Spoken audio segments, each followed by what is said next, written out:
What's up, everyone, and welcome back to the Fast Life Podcast. I want to thank you guys for joining us.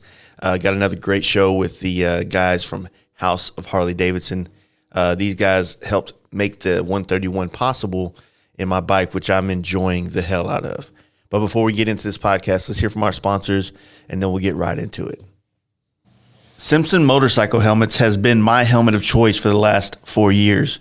I personally dig the Ghost Bandit the most, but really leaning towards rocking the Mod Bandit for the next year of riding.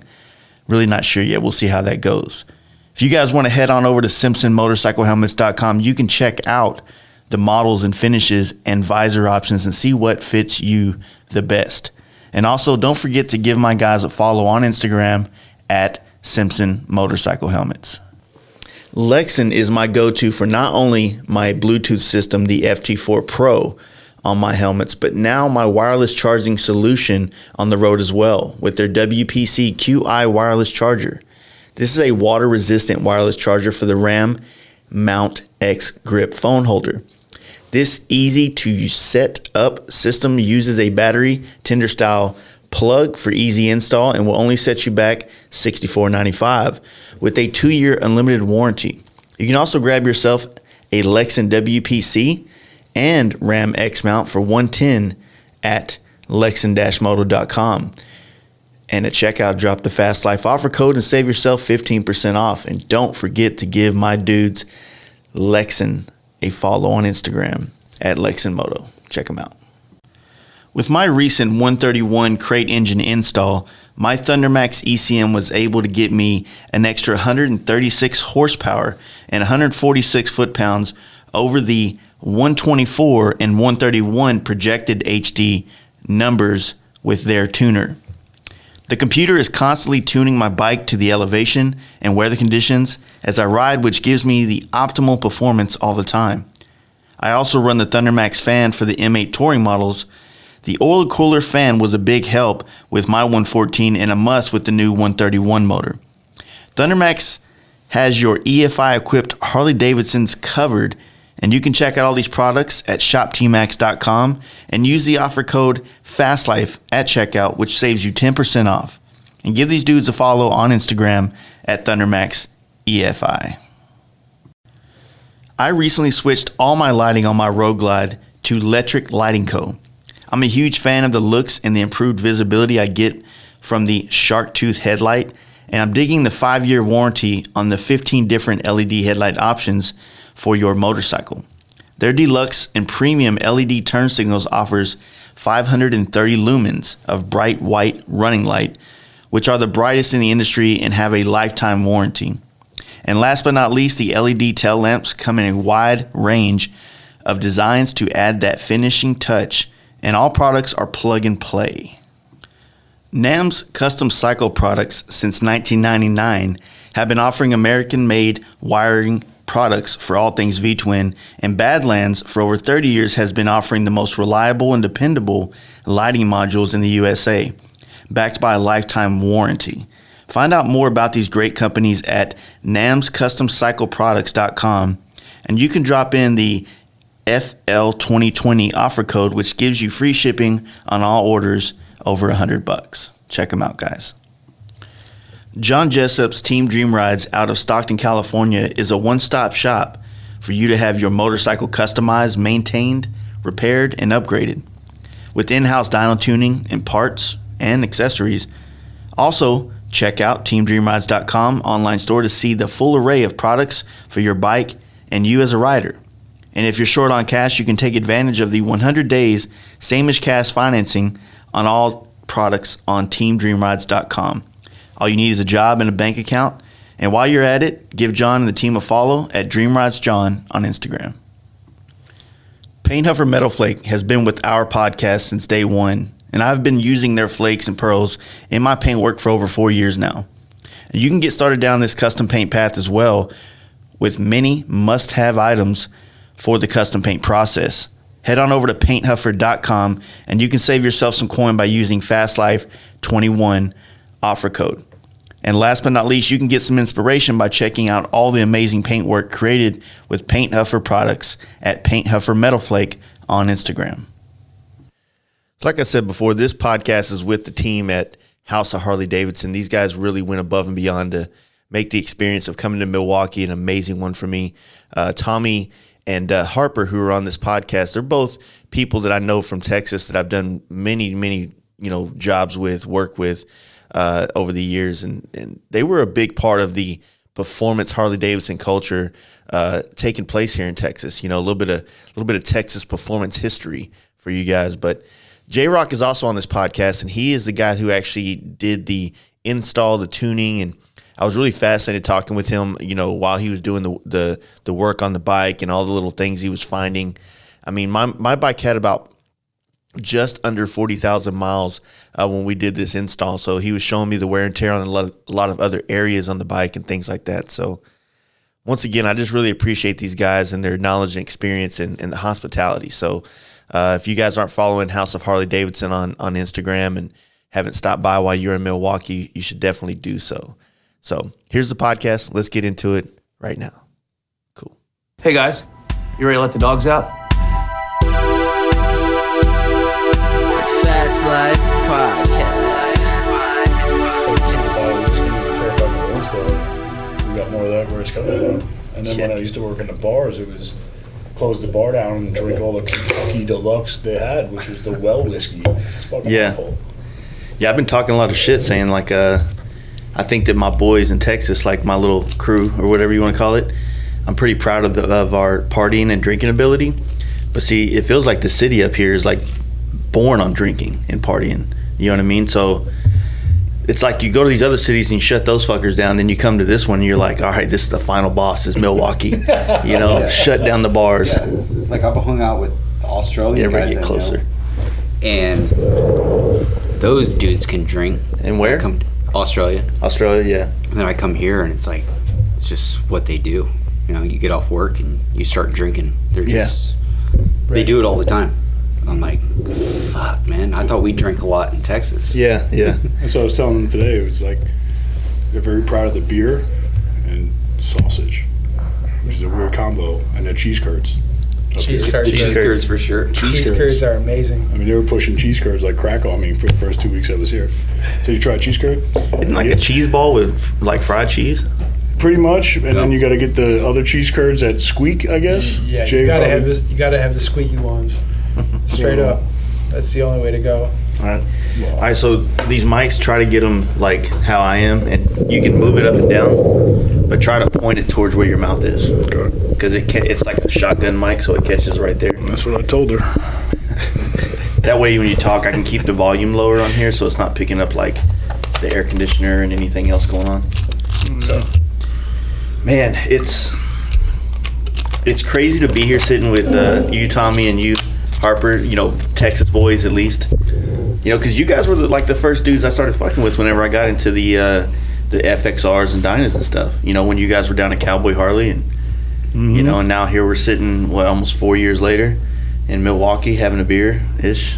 Yeah, I was just telling Tommy today, how I found out about you is, hey, I'm doing Dynas and FXRs, so I got $1,000 paint jobs going on. Yeah.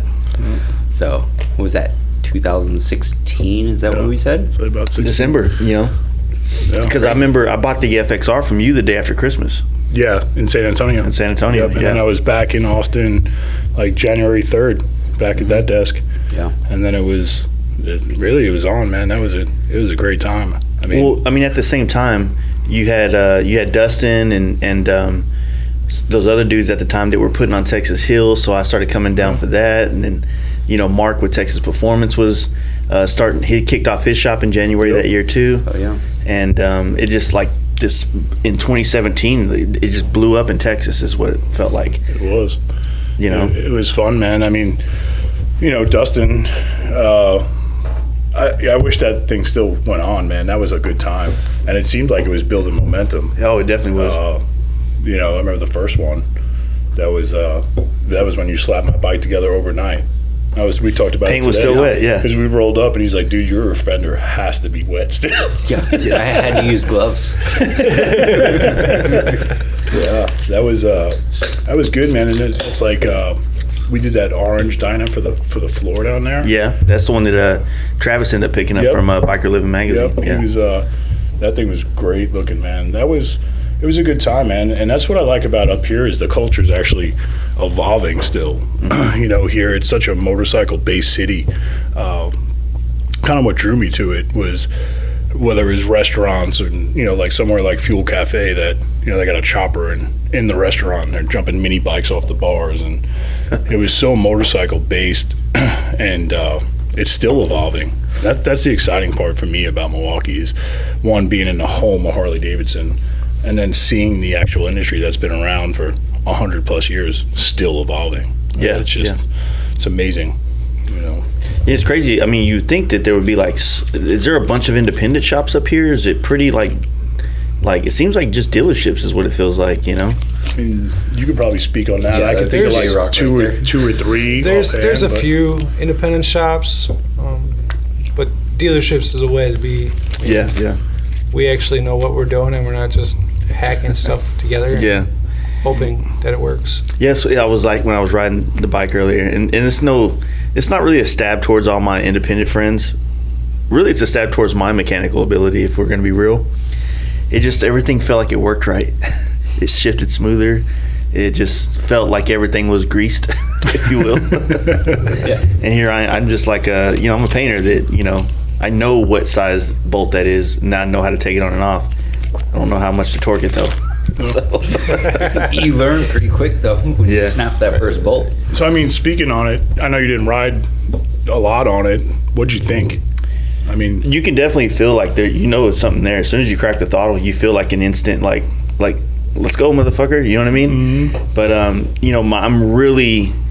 I'm really cautious, and I really want to follow the break-in procedure 100% because, like I said, with everybody that has been reaching out about this motor, I really don't want to be like, oh well, it blew up, but I didn't, but it was because I did this. I'd rather just do everything that you're supposed to do, break it in the way you're supposed to break it in, keep it between 2 and 4, and just allow it to do what it does. I'm not really worried about it blowing or anything. It's just that everybody, you had a couple runs of the CVOs coming out and some other bikes coming out of the factory that was, motors were popping really, really early, like 5, 10, 15, 20 miles. Mm-hmm. But that felt like more 2019, early 2018-ish. Actually, 2018. It felt like that was happening a lot. And then that motor you just pulled out, I've had zero issues with it. I even had an intake leak in it. It still felt fine to me. Yeah. Your intake was pretty burnt, bro. Yeah, so. But no, the bike, I mean, like I said, it's great. And I was really, really impressed. We don't have to say the numbers right now, but I was very impressed with the numbers because you look at what Harley's saying that it's going to have, and then I was like, man, if I could just be lower, middle, you know what I mean? I'd be great with that. And then the numbers that ended up getting out of the dyno was just like, fuck. So I don't know if I'm qualified for this much horsepower, dude, to be honest with you. It's fun. Just respect it. That's all I ask. Yeah. I mean, and I was actually thinking, because when I was coming back from the museum just now, I went over there to take pictures. I was like, man, what's it going to be like trying to rail corners and shit when you have this much power at the crack of a throttle? Like, how is it going to affect how I feel coming in and out of corners? You know what I mean? So I'm just overthinking it, shit like that. But I'm pretty stoked, man. Yeah. It sounds like a fucking fire breathing dragon in between your legs, dude. That's awesome, man. Yeah. That's awesome. Like my low rider, the 117, that's what I realized was getting adjusted, especially when I took it out to Kettle Moraine out here. I had to live in third till I got used to it and used to the roads I didn't know. But when it was there and you needed it, it was nice to have, man. It really was. Yeah. I mean, I don't know. It just sounds good, and a lot of riding these bikes is the sound, like how that sound feels. You know what I mean? And that sound, it just sounds lopey. And kind of, I don't know what the word is, but it sounds like it should be fast. Sounds aggressive. Okay, there you go. What was it like when you had that? You did that 111 on your? You still have the 111 on there? I still have the 111. The only reason is because you can't do shit with an S&S 111. For real? Yeah. So you can, but you gotta upgrade. You gotta do an entire big bore to it. So what is it, a 124? Yes. That you could do? Mm-hmm. No one makes high compression pistons for it. Nothing. Mm-hmm. So this winter I actually had to do new pistons, new cylinders, send my heads to T-Man.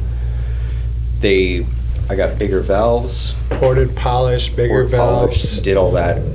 But there's really no one that makes anything for an S&S 111. Yeah. So you couldn't like pump up the cam or any of that type of shit or anything? Or? I could do that, but I'd have to put a bigger valve spring in. But just a high compression piston, no one makes anything. So is it?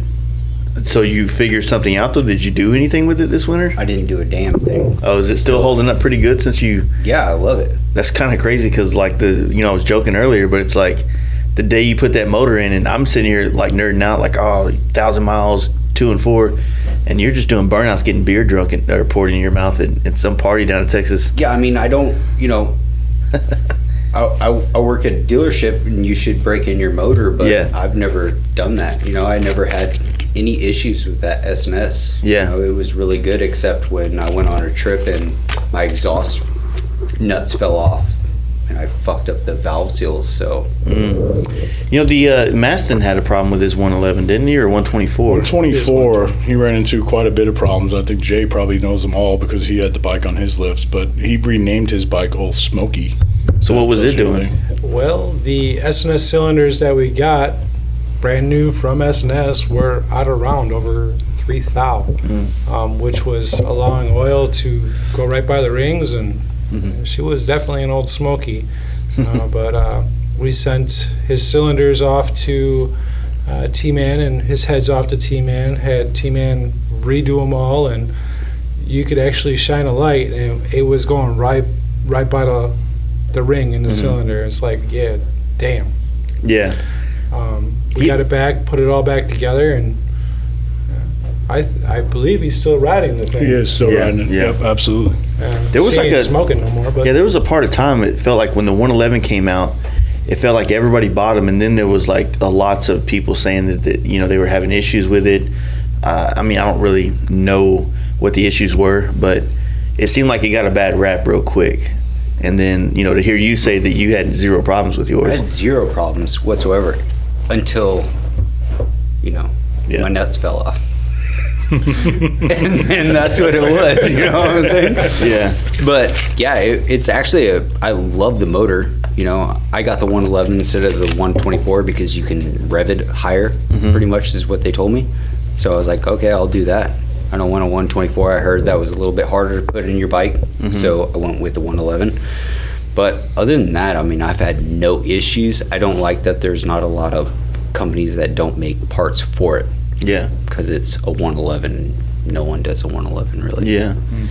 So what are you guys thinking about, like, with all these kits that, been coming out for the M8s, So everybody else, with the Leading Edge, the S&S, Revolution Performance,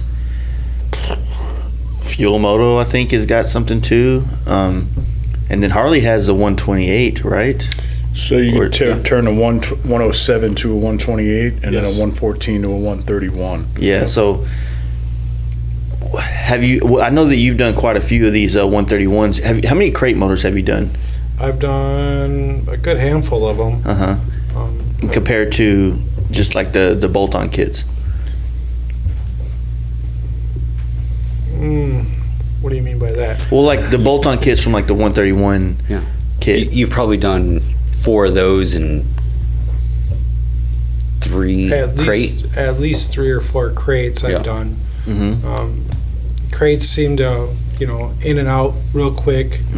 Where when I'm doing top end and cam chest, and I like to, try to make it as bulletproof as possible in the lower end. So doing upgraded cam plate, upgraded high flow pump, and race lifters and everything else. So, if I had to compare them all, I mean, it goes both ways. I mean, crate engine, you can make a lot of money. Yeah. But doing the bolt-on stuff and doing a top end, you can make it pretty solid. So that's what I was wondering about the bottom or the top end setup, because you still have an unaddressed crank situation, And I've seen or heard reports that some of the runouts on these bikes have been way too much from factory for tolerance of, cam plates and things like that. So that's why I was, when I was thinking about doing this motor, I was like, well, my motor has 40,000 miles on it. I don't want to do a top end on a 40,000 mile bottom end. So then my thought was, okay, let's split these cases and send the bottom end out and do the top end. It's like you start piecing together all these different components, and it just was like, man, what about this crate motor? Why couldn't this be just, a technically cheaper alternative, with the fact that you, especially if you do it early on, like right when you buy the bike and you have the motor swapped, you kind of got another motor laying right there that you could sell. Yeah. And at least knock two, or however, if you got a 117 or 114, you might be able to get a little bit more. But, the going rate for like the shit's like $2,500 ish, maybe $2,000 to just resell them real quick, just flip them. Yep. That comes, and then you even said y'all used to like just knock it off the price of the motor, and then you keep the motor, put them in the back, and build some shit with it, or have them offered for used bikes and stuff, So that's what I was trying to figure out with this whole deal, was to figure out if, everybody was saying that, oh man, you do the 128 kit, or you do this person's kit, and it got kind of fucking annoying, to be honest with you, because it's like, dude, do you think I don't know all this shit? Like, I think I just, all I do is paint. I don't know anything about bikes and who makes parts, and haven't thought about that. That it started getting that way when everybody online was sending me messages like, hey, you can do a leading edge kit, right? And I'm like, no, dude, I did not even know that. Who are they? Yeah. Well, you got hundreds of Harley dealerships that can sell 131s. Mm-hmm. So a shitload of people have a 131. Yeah. Parts are readily available too. That I love the leading edge. I would love to have a 151. Yeah. I just don't know anyone that has one, and how many miles has one really put on a 151. Yeah. You got Motor Witch, and you got, Holt, I guess. But I don't know really how many miles they've ever put on that bike. Yeah, and that was my exact thing. It's like, even when the kits started popping up, I was still like, okay, well, how are these in longevity, with riding, with going to Sturgis, being in traffic, being in heat, different weather conditions? Like, how are these holding up? And everybody just was more focused on horsepower numbers rather than longevity, and I feel like we have a resurgence of people, at least in our younger performance scene, that everybody wants to have these fast bikes, but they also want to be able to jump on them and go to Texas right now, or come up here, wherever the case may be. And you can chase horsepower numbers and build some fucking nice ass dyno sheets, but is it gonna, are you able to travel on it? Are you able to do an 800 mile day, like nonstop riding? How does that affect the motor? You know what I mean? Yeah, I guess it just depends on how much money you have in your back pocket. Yeah. If I was a millionaire, I would have a 151. Yeah. Have one of each. Yeah. Just to compare them. Yeah, I think obviously you're going to put the miles on just on the way home, and it's going to be a great fact check on what these things can do and how durable they are. Motor Witch looks badass. I like the heads. I like the styling of it. Yeah. But again, I haven't seen anybody write a blog on, hey, I just went from Florida to Sturgis and then rode, Yellowstone back home and done any of that. I fall into Harley's products are always great, and when you have someone like Jay, you can always say, this is what I want to do. Kind of like when I talked to you about paint, I'm like, I don't know what I want, but I know I want it this color, I think. Yeah. Right? I don't know, right? My role in all this is different. So it's like when you have someone like this and he's telling me I'm going to do different injectors and different spark plugs, and I'm going, this is all Chinese to me, bro. It's going to go fast. Yep. Yeah. But it's going to be a bike, especially the next one I'm building. I'm going to ride that thing. Yeah. I want to see what it does. Unfortunately, the Lowrider S, I didn't have time to ride. I put miles on it, but honestly, I lent it to Maston to go to Washington State, back to Sturgis, and back to Milwaukee. He put most of the miles on that bike. And this bike, I'm determined to do it. To do it, man. To get out there and see what it does and enjoy it. Because it's like, I think I told you this week, this year at Sturgis, I took a street glide out. There wasn't one road I was on where I didn't wish I had my lowrider. And it was just because I knew I had the power in that bike. It was a little bit more nimble. But Man, like, I'm so excited to go talk shit to all my friends. Like, let's be real. Like, I just want to go home. I've already been talking shit on my little chat room. Which ones? Just all of them, you know? But sucks because, like, I'm literally going from here to my buddy Steve Chamberlain's over there in Michigan, and he's got 124, and I'm going to do a podcast with the shop, Rock Cycles over there. They do a lot of stuff and engine builds and shit. And it's like, not that I'm a racer or anything, but it's like I can't really do anything. You know what I mean? Because it's a ways away, but most of the time tomorrow I'm going to be spinning on a boat. You know what I mean? Yeah. So I'm not going to be putting any miles on it to kind of make sure or whatever. And then from there, I'm going to Horsepower Inc., another shop that I'd love to go talk some shit to. I'd definitely get my ass handed hanging out with those dudes. They all got completely built out motors, but I like talking shit. It's fun. It's how men bond. Yeah, absolutely. I love doing that. So my buddy's down in Texas. One of my buddies has a Fat Bob that has the 107, but it was built up. I think Moonshine Harley built it and did the 114 kit on it. And I think they even did a bottom end on it, if I'm not mistaken. I'm not sure. I could be talking out my ass, but he said his dyno sheets was like around 120 horsepower and 136 torque, something around there. But Fat Bob's a lot lighter than a Road Glide. You know what I mean? Yeah. We're about the same weight, so I think we're going to be about even there. But he's the first one I got to beat. Oh, yeah. And then back to, like, the bolt-on kits, we've done quite a bit of those. You remember the numbers? Because they were pulling relatively about the same, right? Yeah. The bolt-on kits usually pull, I would say, within 5 to 8 horsepower as the crate engine is. Mm-hmm. That's, man. So what do you think, like, well, that's what I'm trying to determine here. Like, what is a better move? I mean, if you have a brand new motor, is just doing the top end. If you have a perfect run out, everything's good, then maybe the top ends and adding the cam chest and all that. So you're looking at what, like a cam chest and a top end, you're looking at like $3,000 for most people's kits, right around there. Well, depending on where you go with labor. Yeah. Yeah. Well, I mean, yeah, not even including labor, just the actual cost of the parts for that. So you're at $3,000, and that's just assuming that the bottom end is good. Bottom end is good. Yeah. Then you're fucked. If it's not. And then from there, I'm sure you can get some good money. I mean, most of the people I know are just doing the 124 kits from S&S that add 107s. Because they're pretty fucking cheap, like $1,100 or something like that, just for the top end, or the jugs and pistons. Yeah. I mean, they're not bad. I mean, it all depends on where you go. Yeah. I would, S&S, I like S&S, but not when it comes to a 111. That is kind of crazy that they haven't opened up that door to the people. I mean, I guess they'd rather sell people 124s if that's the case, but why not have some upgrades? A lot of people got them. Yeah, shitload of people. Yeah, it seems like everybody was pushing those out real good. All the Dynas, and even the Dynas, the FXR. Dyna's 111 too, right?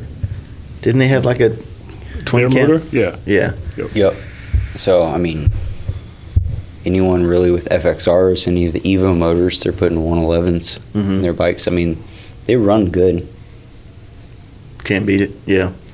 Yeah, I've never really been like super wrapped up in power, man. Like I do dig it, but I know that power is one of those things that it becomes like that lethal addiction, because you always get used to it, and then you miss that high, and you want more. Yeah.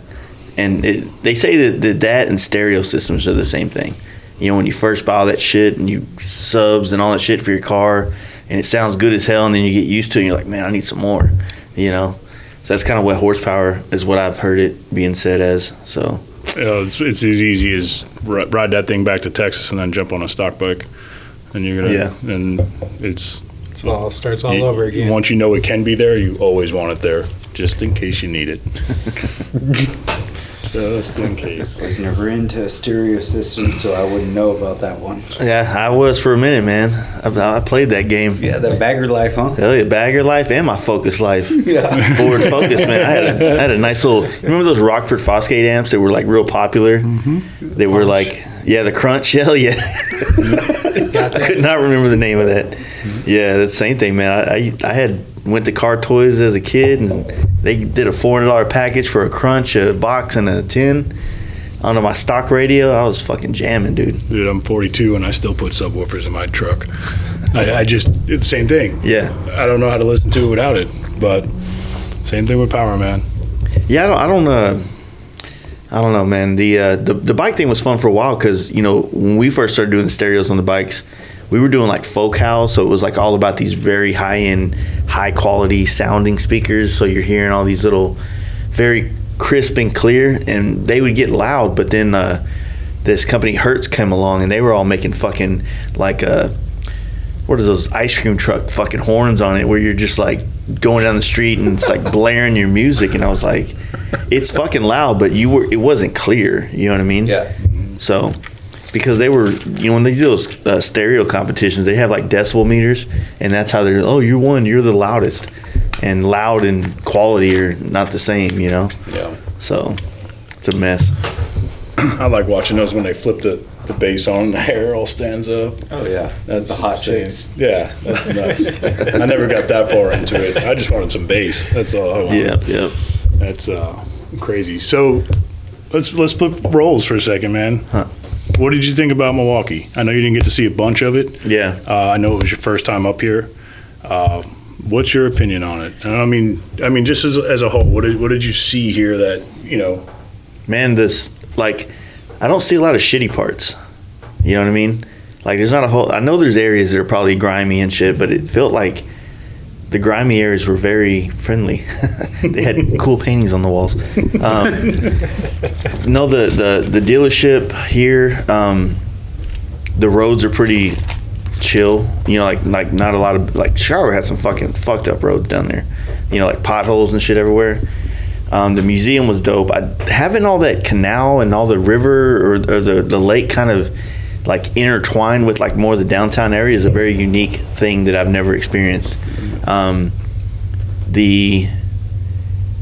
could tell there's lots of bars. It's got like an Austin vibe to it, you know what I mean, in a sense. Sure. But it is weird because you can tell that everything is kind of shut down. You know what I mean?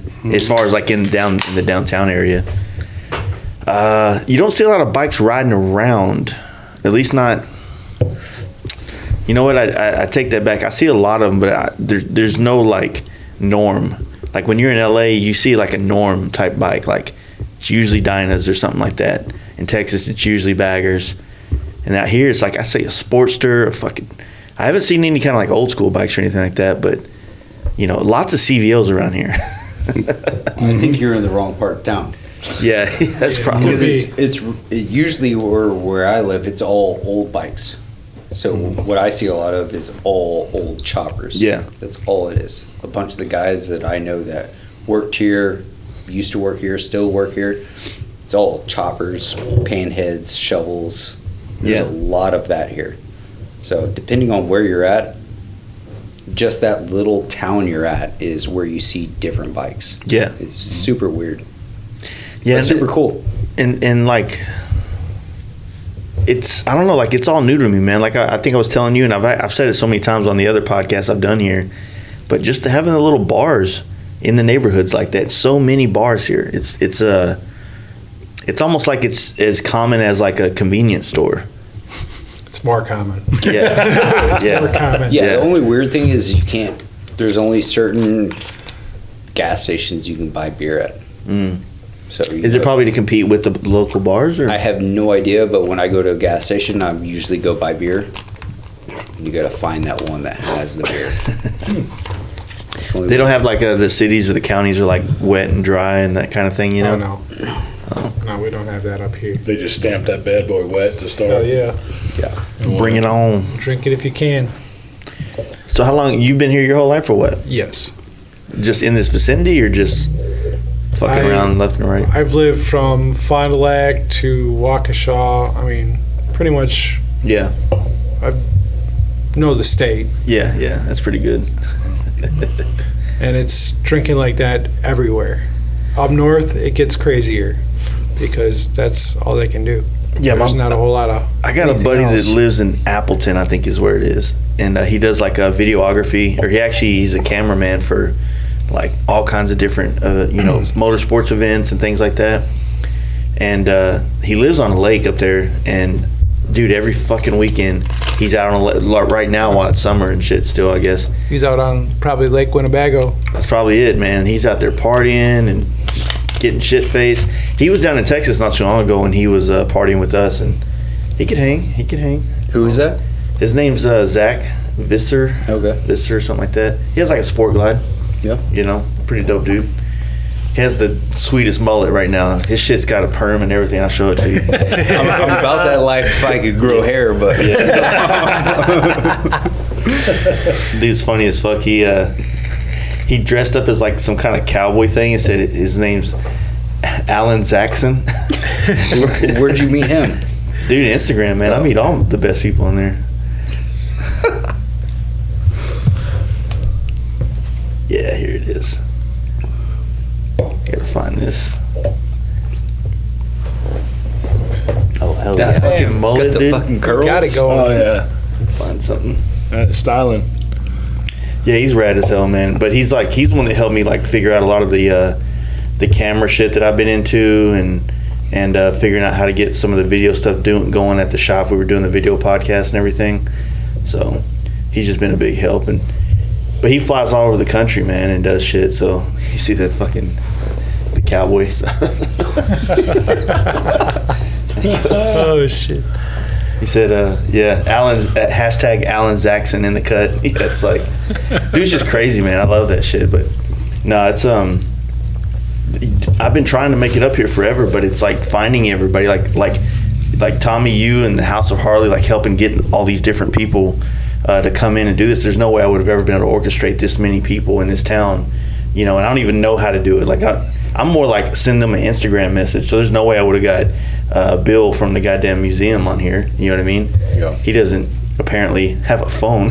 He doesn't Yeah. believe in cell phones. Bill's a great dude, man. You know, we should schedule something out and get you up here for rally, you know, if it's 2021's normal, that'd be cool. Yeah. But for sure the 120th anniversary, man. That'll be the 2013 or 23. 23. It's weird. Those are big, man. That is a citywide, you know, they come from the woodworks, man, all over the country. Huge. Crazy. It's we shut down the whole street. So from like the first traffic light up to 68th Street, It gets that busy. it's insane, and that's not enough room. When There's we do nowhere all to that, park. it's still not enough room. Wow. And the museum has their stuff rolling. I mean, it's a hell of a time. I mean, we just did the 115th, which was my first anniversary rally up here, and it was a full-on rally, man. There was bikes everywhere. So what all areas are they kind of doing stuff with? So you got like the dealerships, and then you got the downtown, the museum, and the like the fuel cafe, those bars and shit. So is it just kind of bouncing around that, or is there something everybody goes and does, like any kind of rides or anything like that? There are some rides. I mean, I guess the best riding here is heading towards Kettle Moraine. Yeah. Right. Yeah, definitely. That's your area. best riding to get outside the city. But during those anniversary years, it's a citywide party. So they have a street, Brady Street down here, which is bars. That place is packed. It's a block party every night. The museum will have bands every night. Every dealership has something going on. Down there on 5th Street by Fuel, they have something going on. Iron Horse, those bridges. Yeah. It's nuts, man. And Harley, you know, has mentioned that they might be looking to push the in-between years a little bit more, which would be great for the city. True. Because, in my opinion, you can run a, you know, ride to Harley promotion from all over the country every year. Yeah. You know, this is, you know, Milwaukee's the home of Harley Davidson. You know, Yeah. Sturgis, the whole country tries to ride to Sturgis. You know, Every year. Daytona, and you got Ohio's getting pretty big with their bike week. You know, Arizona has one. You know, if they do it right, this could be, you know, that third big rally of the year. And Yeah, and you know, Rock Rally's pretty much lost its way, and I think that Austin has grown too big to even host that rally, and I think that's the same thing that's starting to happen with Daytona. So, like, looking for these other cities that are going to be more accommodating to the amount of bikers that are going to be there is going to be a big factor in what becomes fun places. Like, Arizona Bike Week's fun, but it's like you're hanging out in such a small part of Phoenix that like it would make more sense to be just in some small town in like Payson, Arizona or something like that, you know? Just shut down a smaller town in the middle of nowhere versus like on the outer loop, and then that way I know your dealers are trying to get all involved and things like that, but I don't know, it just doesn't appeal to me, you know, to go see a bunch of leather people in a corn dog stand and, you know, ZZ Top cover band or some shit, you know? Yeah. Well, it's like, I think the one that's catching the most traction here in the last 4 or 5 years is probably Pig Trail.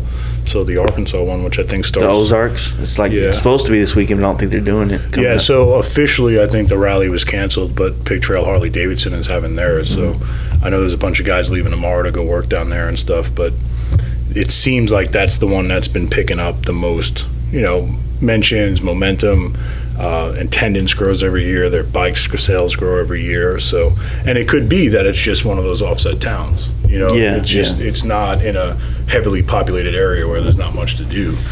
But well, yes, it feels like the heavily populated areas, like I said, it's just the cities are growing so much. It's hard to funnel in all these bikes and all these people, and the rest of the people that live there still operate and go to work every day. I mean, it's like when you're in Sturgis, it feels like all the people who live there hibernate, or they go to fucking Minneapolis for the weekend or some shit, you know? And then they just let the town get taken over. They do Airbnbs on their spots.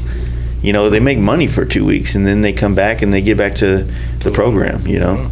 And I agree. I think that was Austin's biggest thing was way too many people, and I think that the promotion of that rally just after 1 year just fell off the table. I mean, I think the last... You hit me up that year when the lady that was trying to bring in new, younger people, and she was hitting you guys up. That was when, you know, Cowboy Harley was kicking ass.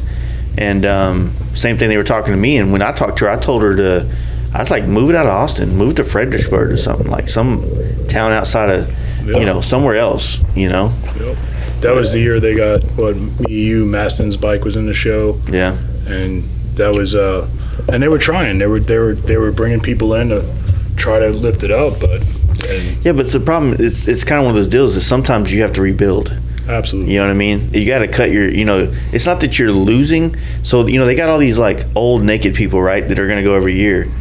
Well, they're getting older, older than they already are, and they're definitely, nobody wants to see that shit anymore. And I think that was the bad rep it got, is it was a golf cart rally at one point where it was like... Well, not that. Who the hell wants to pay to go to a rally? Yeah, that's true. It's at a fairground, so what is it, $75, $90 for 3 days now? So with no big acts. Yeah. I mean, the last biggest year, well, I guess it was 14, I'm guessing, that they had Sammy Hagar. I think that was the last big act they did, and then they went to like a you know, triple the amount of bands, but just make them local. And you know, and I think really, if you're going to get people to ride across the country or ride across the state, you're going to have that big band. You know, you're going to have. Well, think about it. Lone Star had been killing it for years, having more attendance than, you know, becoming one of the big 3 or 4. Yeah. You know, and they still are. Of course, this year they canceled because of this stuff, but. And there's no real big act, and it doesn't cost really any money to be anywhere. It's just, you just got to find new ways to do this shit and get the cities, smaller cities, man. Smaller cities are down to have this because, you know, instead of confining everybody to a field, you know, you're confining somebody to a downtown block or a whole island for that matter. Everybody's going to benefit. Every gas station, every food joint, everything, you know. Lift the whole, you know, the economy up. There was a time at Cowboy when we were there, they were trying to buy it. They were actively trying to buy Rot Rally. I kind of wish it would have went through at that point, because that would have been a perfect opportunity for young blood to come in there and change what was going on. But it's just like we were talking earlier. So you got your Texas Hills, like, you know, that's how rallies start. Super small, and consistency and growth happens, and the next thing you know, 25 years later, you know, it's a nationwide event, and you know, everybody's, you know, coming from everywhere, you know, and it grows to that. But it's weird, man. Like, I think that, you know, these different parts of the country is definitely like a more appealing thing, like the Ozarks, like you said, or here.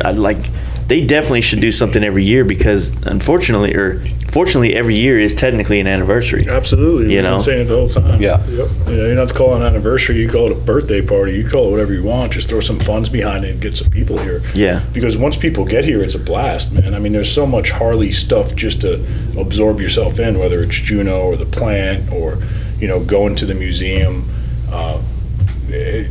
It's a blast. And when they have those, dude, I've never seen anything like it in a metro area like that. Like, you know, the bike night during the 115th, I was showing them today. I was like, dude, there was bikes coming out of the museum over the bridges, 3 deep in every row. Like, there wasn't enough road for the bikes. They were running out of road to put them, and everybody was blasting. It was a great time. You know? And they can do that every year. People will come. You know, it's just one of those. If you build it, they'll come. I mean, I think what they call it that year? They had like the ride home or something. Could they technically have their anniversary any time of the year, or is there a specific reason why it has to be in August? You know, that's a good question. I'll definitely ask that, but I don't. And that would have been a great for Bill because Bill could probably tell you the date that the business was stamped and all that good stuff. But I don't think they'll change the time of year. You're just competing with the biggest rally in the world, you know, and time to, you know, people are going to Sturgis for the first 2 weeks of August every year, and then you got the third and fourth week or third week of August is this, you know, for everybody else that, you know, they can't get a month off and then they have to find something to do for a week. Yeah. That's a great point. We just find the hottest part during Milwaukee and make it that week. Yeah. Be perfect. I mean, think about it. If it was like a June thing, I mean, you get Laconia, or even a May thing. But y'all are just barely coming out of the ice and snow at that time, huh? It's still pretty chilly here. It depends, yeah. Sometimes it comes earlier than later. But I mean, there's so much going on here with, you know, even like Flat Out Friday and Mama Tried and Brewtown Rumble and High Voltage and all this stuff that goes on. You know, if you really think about it, you put all that into a mixing pot and you get everybody on the same page, you could have a pretty badass fucking week. Yeah. If you did that right, you know. But I get where everybody's coming from. But with that much cool shit going on in the city at all different times, you know, if it was me, I'd try to make it to where you could line them up correctly and make sure that everybody benefits correctly. Because Mama Tried's growing and growing and growing. I mean, that's one of the coolest shows that I've ever been to. I've always been a big fan of the winter shows because, you know, and I say winter for us down there in Texas, but technically we can ride to most of them. There's not a lot going on, so we don't have anything to do, right? So it's like if you got the ability to throw an indoor show, like, fuck, let's do that. Like, I definitely wouldn't mind traveling in January or February to some kind of show, even if it is to a very, very cold place, just to kind of feel that motorcycle fix or fuel it. What the fuck? I don't know what the get it while you Mama usually Tried's the shit when that happens, dude. Because everyone comes out and it's like, how I need another one. are people riding right now? It's crazy, dude. And all the people, like, you have some badass builders around here. Yeah. Like, it's crazy. I mean, you got, I can't ever think of his name. His name's Chris. Makes a bunch of badass parts here in Milwaukee.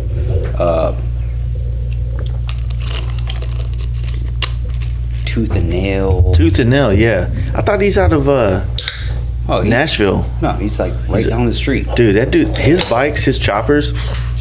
That shovel head, the old one, the denim one.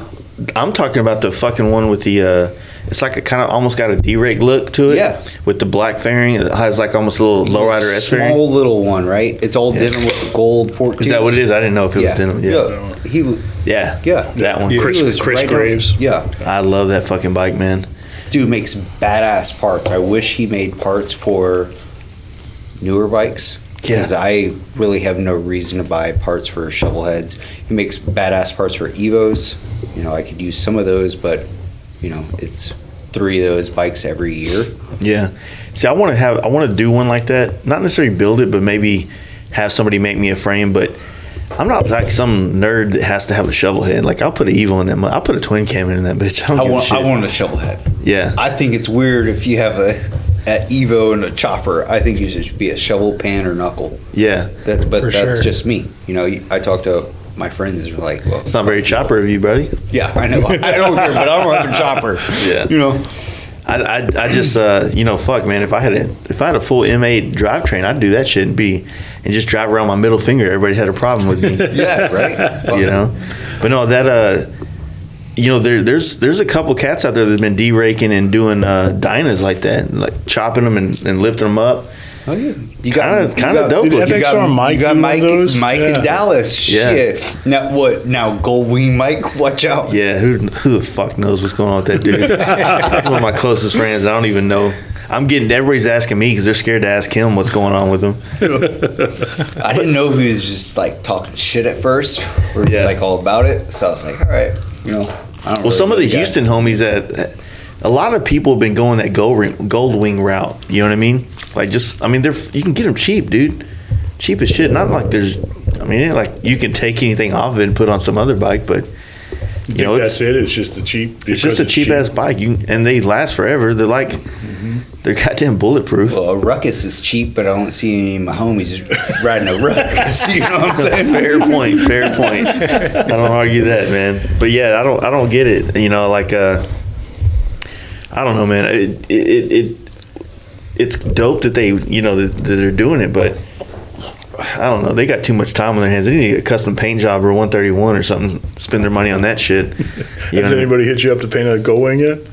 I've always had that growing. Just in the years I've been painting, like people hit me up for Gold Wings, and it's like,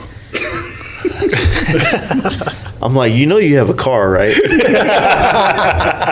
It's like, there's so many parts, and then it's like you try to tell them, like, look, I don't want to tell you no because of any other reason that I don't think I'm the guy for that type of project. You know what I mean? Like, I don't think I feel like there's enough people and enough painters and enough people that are into certain scenes that there's probably a dude out there that is just like the Gold Wing painter. Killing it. And his shit, he knows every line, how to pull it and make it look dope. And, he'll tell you more about your Gold Wing than you know about it. And I think you should find that guy. Because he's gonna take a lot more pride in what he does for you than I am. You know what I mean? It's true. I try to turn down a lot. I turn down a lot of shit. It actually fucks with my head. Really? When you tell people no a lot, not no like in like a stern way, but just I'm sorry, no, I'm not interested in that project. For one, people aren't used to being willing to spend money and being told no that their money or their project is not interesting enough for me to do, and it kind of fucks with me. But at the same time, it's like the more in demand you get, it's like you can only do so much with the time and shit like that you have, and so it's like you want to try to capitalize on the things that pay the most, that give you the opportunity to shine your skills the most, and are more that just have purpose to it. Yeah. So it's like, I get people that hit me up to do some pretty elaborate things and have unlimited budgets, but at the end of the day, it's like I'm just working really, really hard and busting my ass for a paycheck that it's not really going to do anything for me later on. You know what I mean? Yeah. Like, I don't know. It's kind of weird to think, or do, but it's like, and you just have to tell people no a lot. Like I get helmets, or helmets are my big thing now, right? And people will hit me up and they'll want like some huge mural done, not just a face, but a mural. And I'm like, man, like that's dope. It's a good idea. But man, if I do that mural for you, if I do the whole scene and not just like what I offer, which is the face, then every fucking buddy in the world is they're going to start looking for scenes like that. And then I'm going to have to charge you $4,000 to paint this helmet. And then more people are going to be like, you're fucking crazy. I'm never going to pay $4,000 for a helmet paint job. But then there's going to be like a handful of people go like, sign me up. Hell yeah. And I'm going to be like, fuck, man. Mm-hmm. Can I get two? I don't.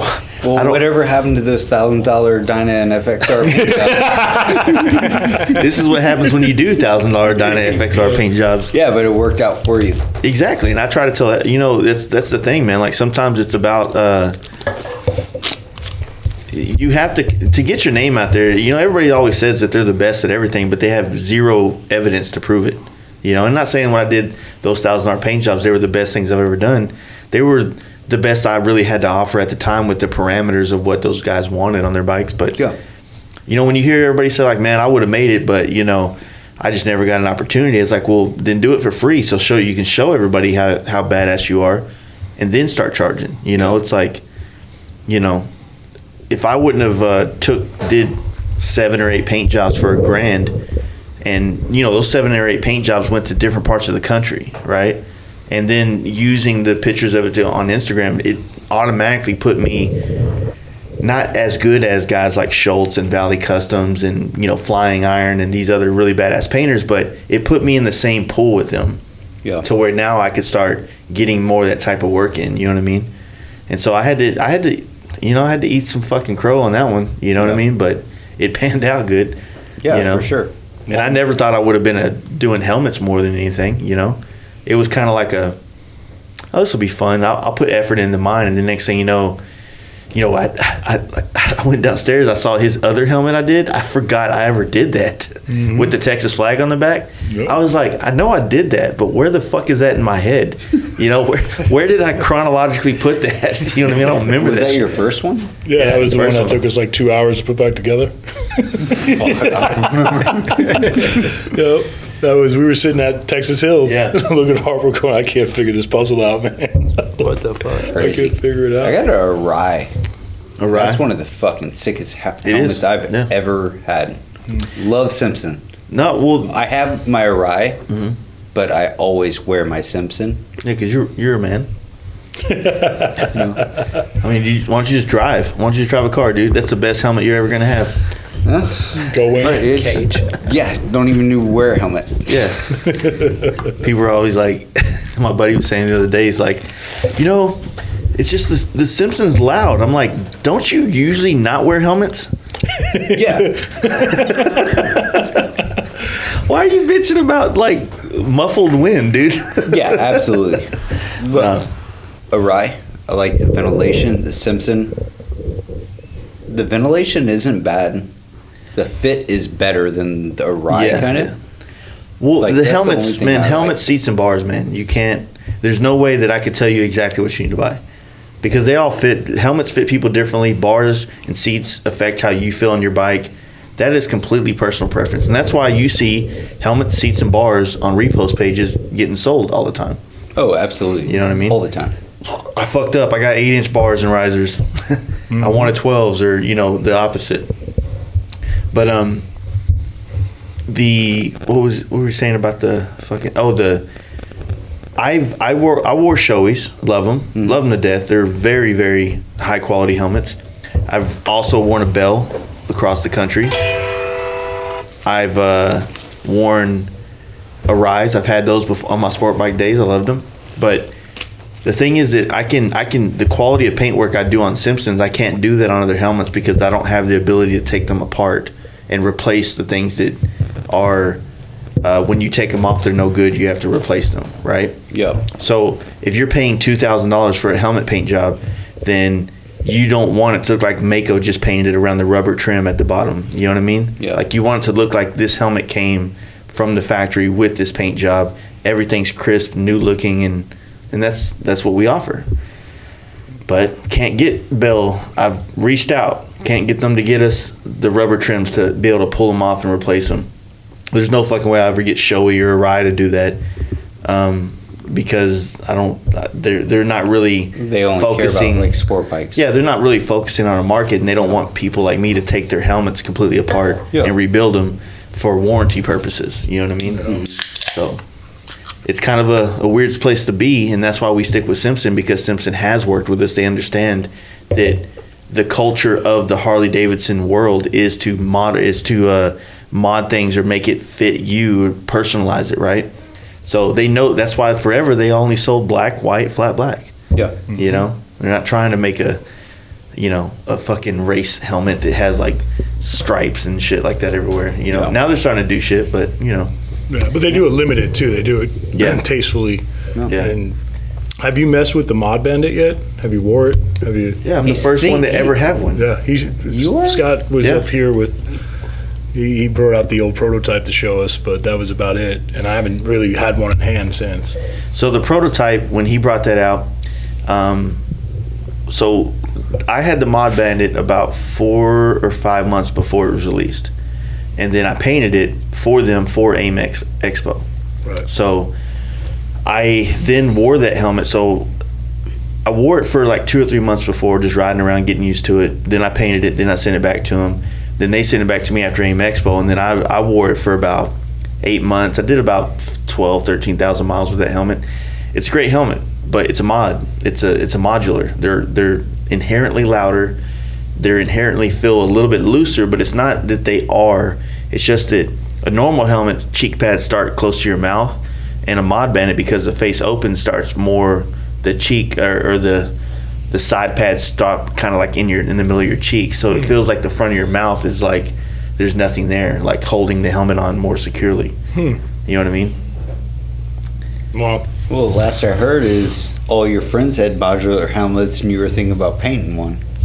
Well, I've got yourself. one, and I had one. I personally don't. I'm just not as much of a fan of those as I am of the Ghost Bandit. That's my favorite helmet. The Ghost Bandit? Yeah. Yeah. I love the Outlaw. I think it's the dopest helmet for it's like, to me, it reminds me of like a 69 Camaro, dude. It's kind of like short, sweet, to the point, and it just fucking looks good. But, you know, a 69 Camaro ain't got much features, man. Yeah. You know what I mean? yeah, I got both, and they're both comfortable. The Sturgis ride, I took the Ghost Bandit this year, and it was, I mean, great. But the whole time I was like, man, I wonder what that mod feels like. Yeah. Well, because I smoke cigarettes. Oh, yeah, That's the only yeah, reason so- I want it. Yeah. Dude, I'm not saying that it's like everything, man. You like the motors, like everything you do, there's a trade-off for everything. There's no such thing as the one thing that's everything it needs to be. Like, you know, if you get a Mod Bandit, then it's like wearing a 3/4 helmet, but then you have a faceplate on it. You know what I mean? That's pretty much what it is. So you're going to have a looser feel. It's going to feel looser even though it's not technically.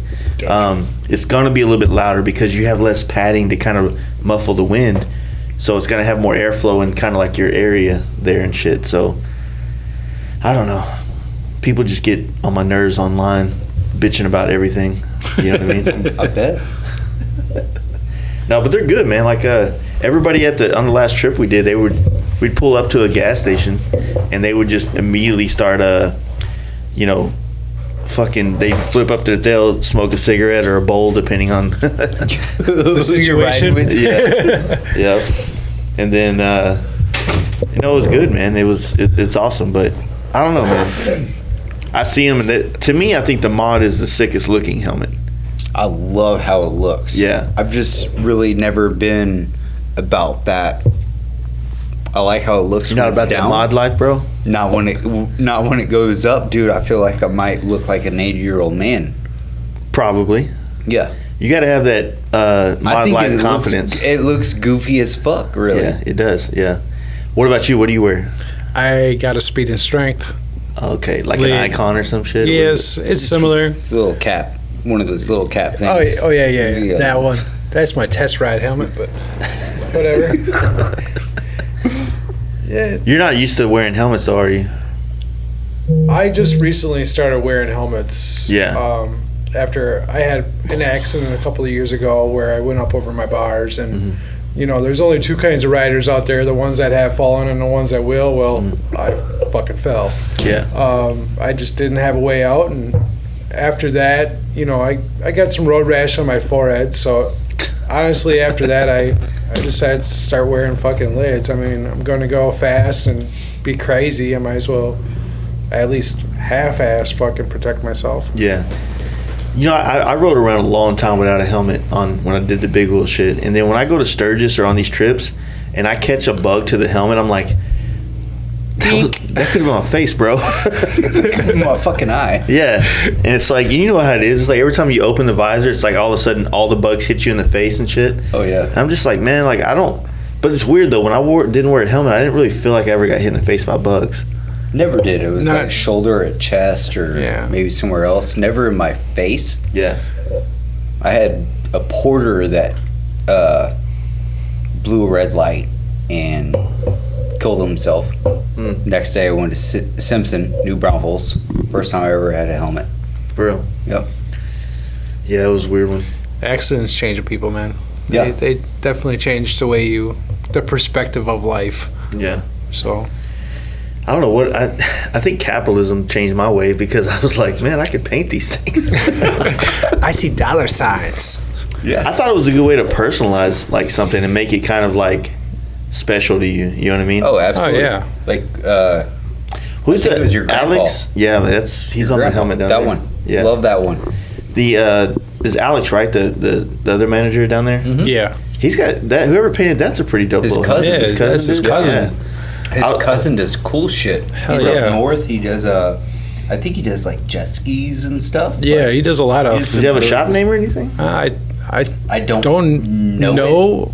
He might If be. Alex was here, he could Tell tell us, but he's Yeah, I not. feel bad. No, I liked it. It was a nice style. Yeah. Yeah. Yeah, he does all the But it was like a motocross fucking shit. built well helmet. That's gay. well, Get a you know. Simpson fuck. You Yeah. know, god damn it. Dude. No, his cousin does a lot of the motocross stuff.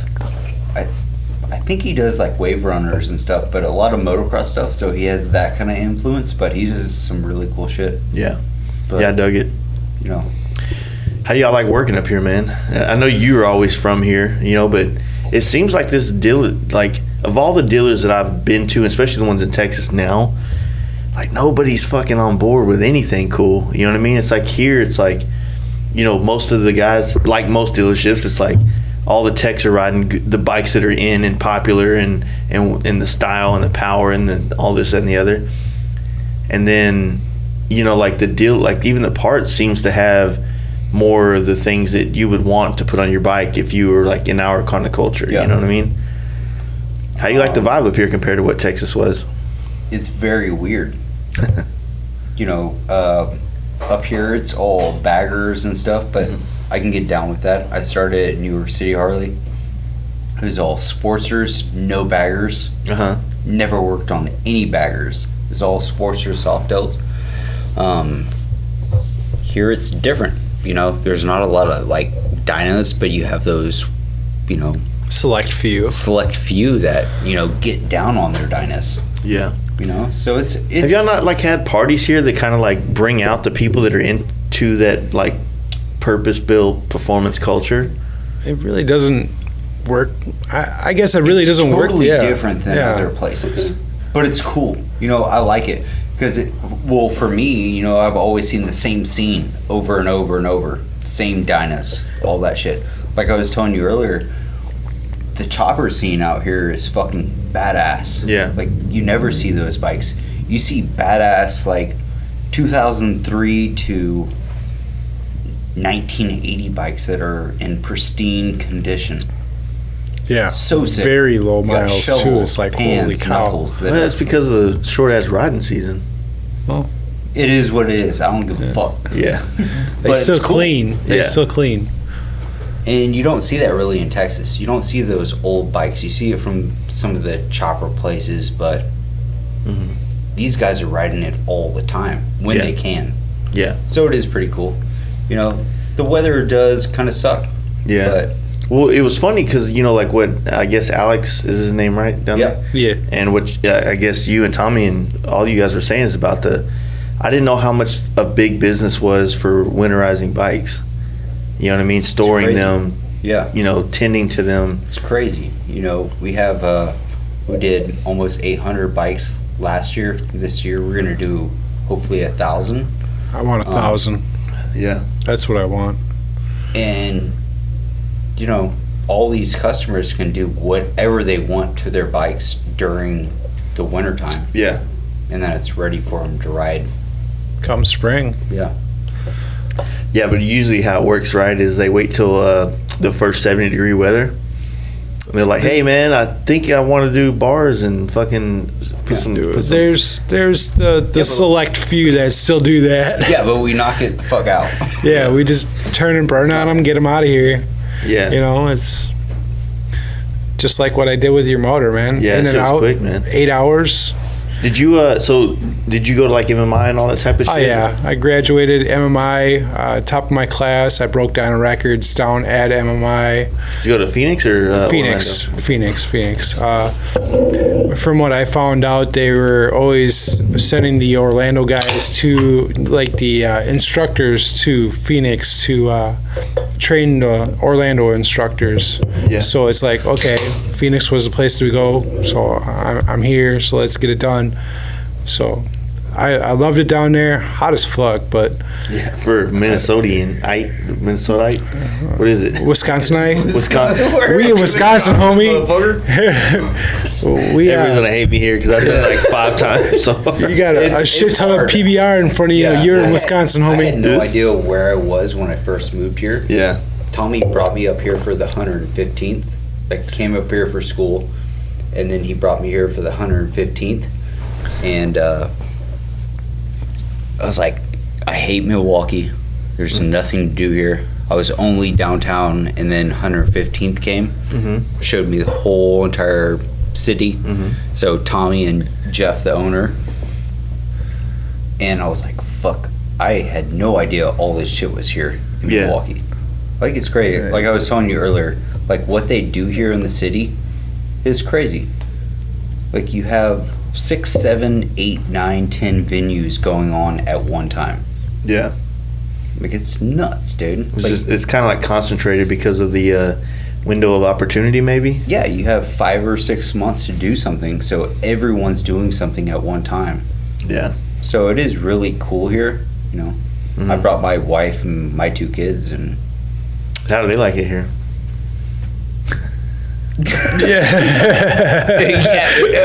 you know, they're not here to tell you, but Yeah. you know, my kids like it. You know, they have summer, fall, winter Seasons, They yeah. they see snow for one time. Me and my wife have always moved. You know, California, Arizona, New York City, back to Austin, back to somewhere else. So we've always moved. So we like it. You know, it's just, you know. It takes a special kind of person to have the ability to pick up and go, man. That's Yeah, for sure. But, you know, it's not me. It's my wife, really, that, like, pushes me to do Go things. through, yeah. So that's always good for me. You know, Kate always Yeah.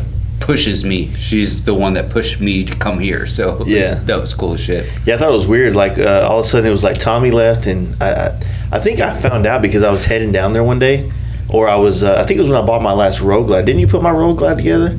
The last one, the blue The one. last one, yeah. Yeah, you did the make ready on that, and I think I hit up. No, what happened was I hit up Tommy because I wanted to buy one, and then he gave me Maston's number because he was still working at the dealership. And so when I came down there, you know, it's like I guess the one dude that was running the dealership now that was there. You know, it was weird, man. But yeah, it's crazy. Like everybody just up and left Texas all of a sudden. It's like we had to figure out how to make it cool again.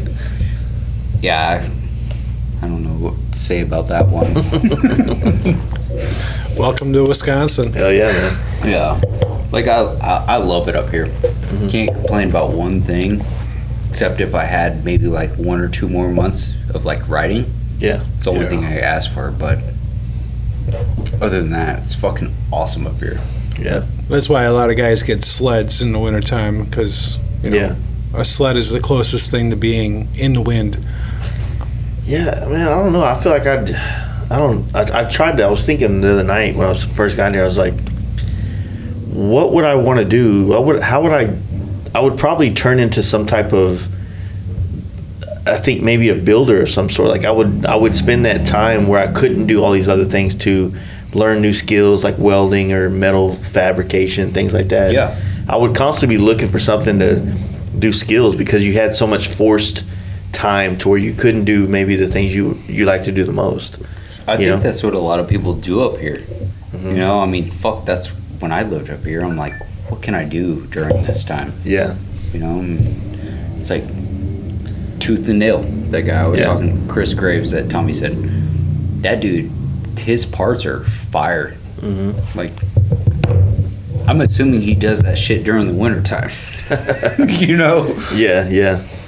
No, it seems like a dope place, man. So what do you think about like when you went to Phoenix and then did that, did you immediately know you wanted to come back here? Oh, I got family up here. I mean, Yeah. I was born and raised up here. Before I went to school, I had 2 kids, a wife. So I left them up here, went to school, did my thing. They came down the last like 3-4 months that I was in school. They hung out with me. Obviously, it was their summer vacation, so that was pretty cool.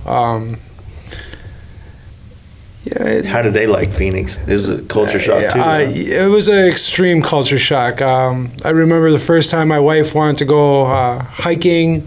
She hot as fuck. It was like 110. She was like, "Oh, let's go hiking," and it's noon. Yeah. I'm like, "Yeah, okay, I'll go." And then we're on our way up back down the hill, and she's like, "Why don't you go start the car and turn on the AC and get it going?" I'm like, You're pretty silly. Let's go. Let's keep moving, and I'm not going to leave you guys behind because it's hot and we're dehydrated. I mean, you're starting to get senile on me. Let's go. I loved Arizona when I went there. It was great. I absolutely loved Arizona. Hanging out at bar scenes, even though it's not anything close to being Wisconsin.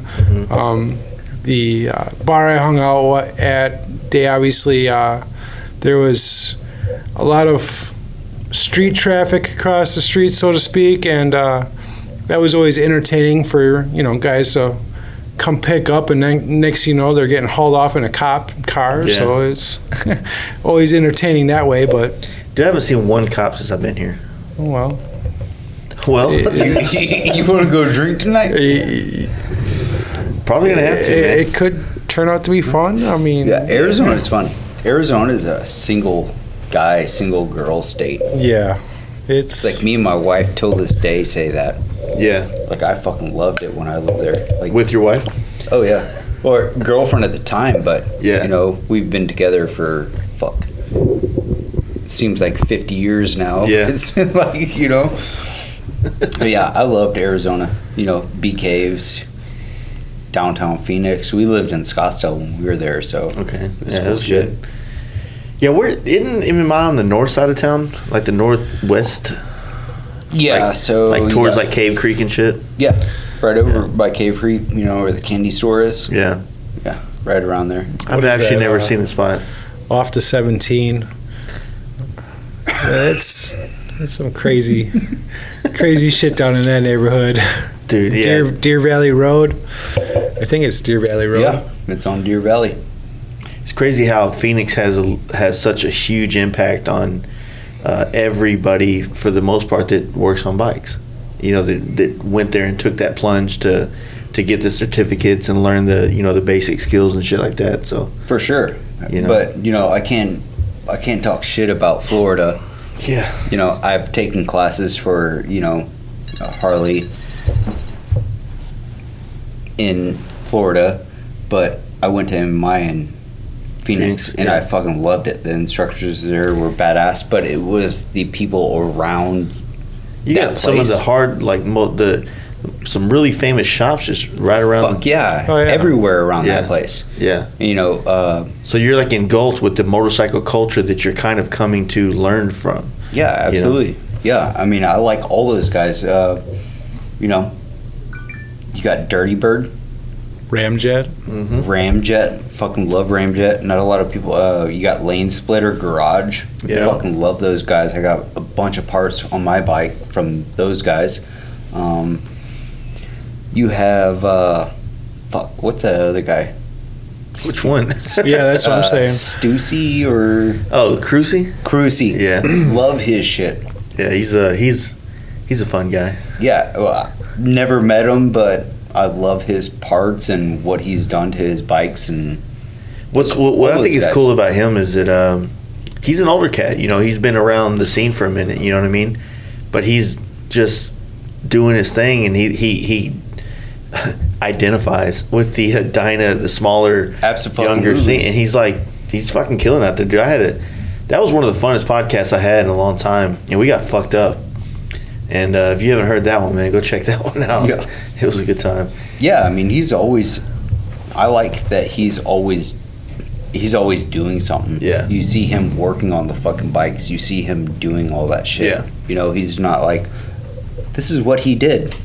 You know, he's always fucking doing something. And that's what I like about him, you know? Yeah, there's a lot of good shops out there, man. It's like I said, you know, MMI being there, it's like it's impossible. I wouldn't say it's impossible. It's probably if like you are the kind of guy that's the top of your class. I mean, you could probably start a really good career by staying there. You know what I mean? That market down there is fucking really hard as flooded. fuck. It is flooded. I mean, when I was down I there, think we all tried to get a job for somewhere. real, at a Buddy dealership. Stubbs, anybody. I mean, I ended up working at U-Haul the whole time I was in school. Yeah. Outback Steakhouse right here, dude. Let me tell you, I got that Got that blooming onion. that Yeah, pretty what you good know about ride that? back to Wisconsin too. Fucks with some blooming onion. I'll make you one. Oh man, but no, I get it, man. But like, think about all the people that are coming from like smaller towns that don't necessarily have much opportunities to go back to. You know, think about if you were from, I don't know, Salinas, Kansas, or Salina, where the fuck, Wichita. I don't even know. Is there any bike builders in Wichita, Kansas? Not that I know of. Not that I know of either. Probably there's like 100 we don't know of. You're gonna get blown up later on that. Fuck Hey, you, dude. Fuck you. I'm right here, bro. Yeah, I don't know, man. It's I kind of wish that I wish I had another life to live, that I could have experienced the whole MMI, going to the school, learning this shit. It's kind of like almost like college, you know. It is college for, you know, gearheads, basically. Yeah, it is. Oh, for sure. You can talk. I was just playing with this shit. So what's the biggest horsepower? What's the biggest numbers you got out of a bike? Biggest. What was it? I know you were doing like those turbos and stuff like that. Well, it was a 107 wide glide, 2011. It was a 107 cubic inch build. I threw a Pro Charger at it with 11 to 12 pounds of boost. I pulled about 190 horse out of it. Damn. That was a ridiculous machine. I mean, break loose every damn gear. Yeah. The owner wasn't expecting what I gave him. Yeah. And I think I scared the shit out of him, honestly.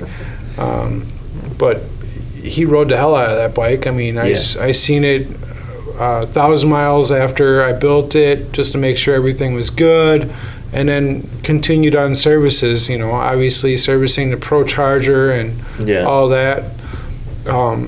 He loved that bike, but I think I scared the shit out of him. I mean, he was not expecting what I gave him. Yeah, for sure. And I've done similar builds and gotten a little less horsepower, but what do you think, like, you know, say for instance in my case with this motor, like, what do you think is the best, you know, when you're trying to stay mild with it, like when it comes to like clutches, transmission, things, like as far as like making the rest of the bike kind of ready to accept the 120 horsepower motor?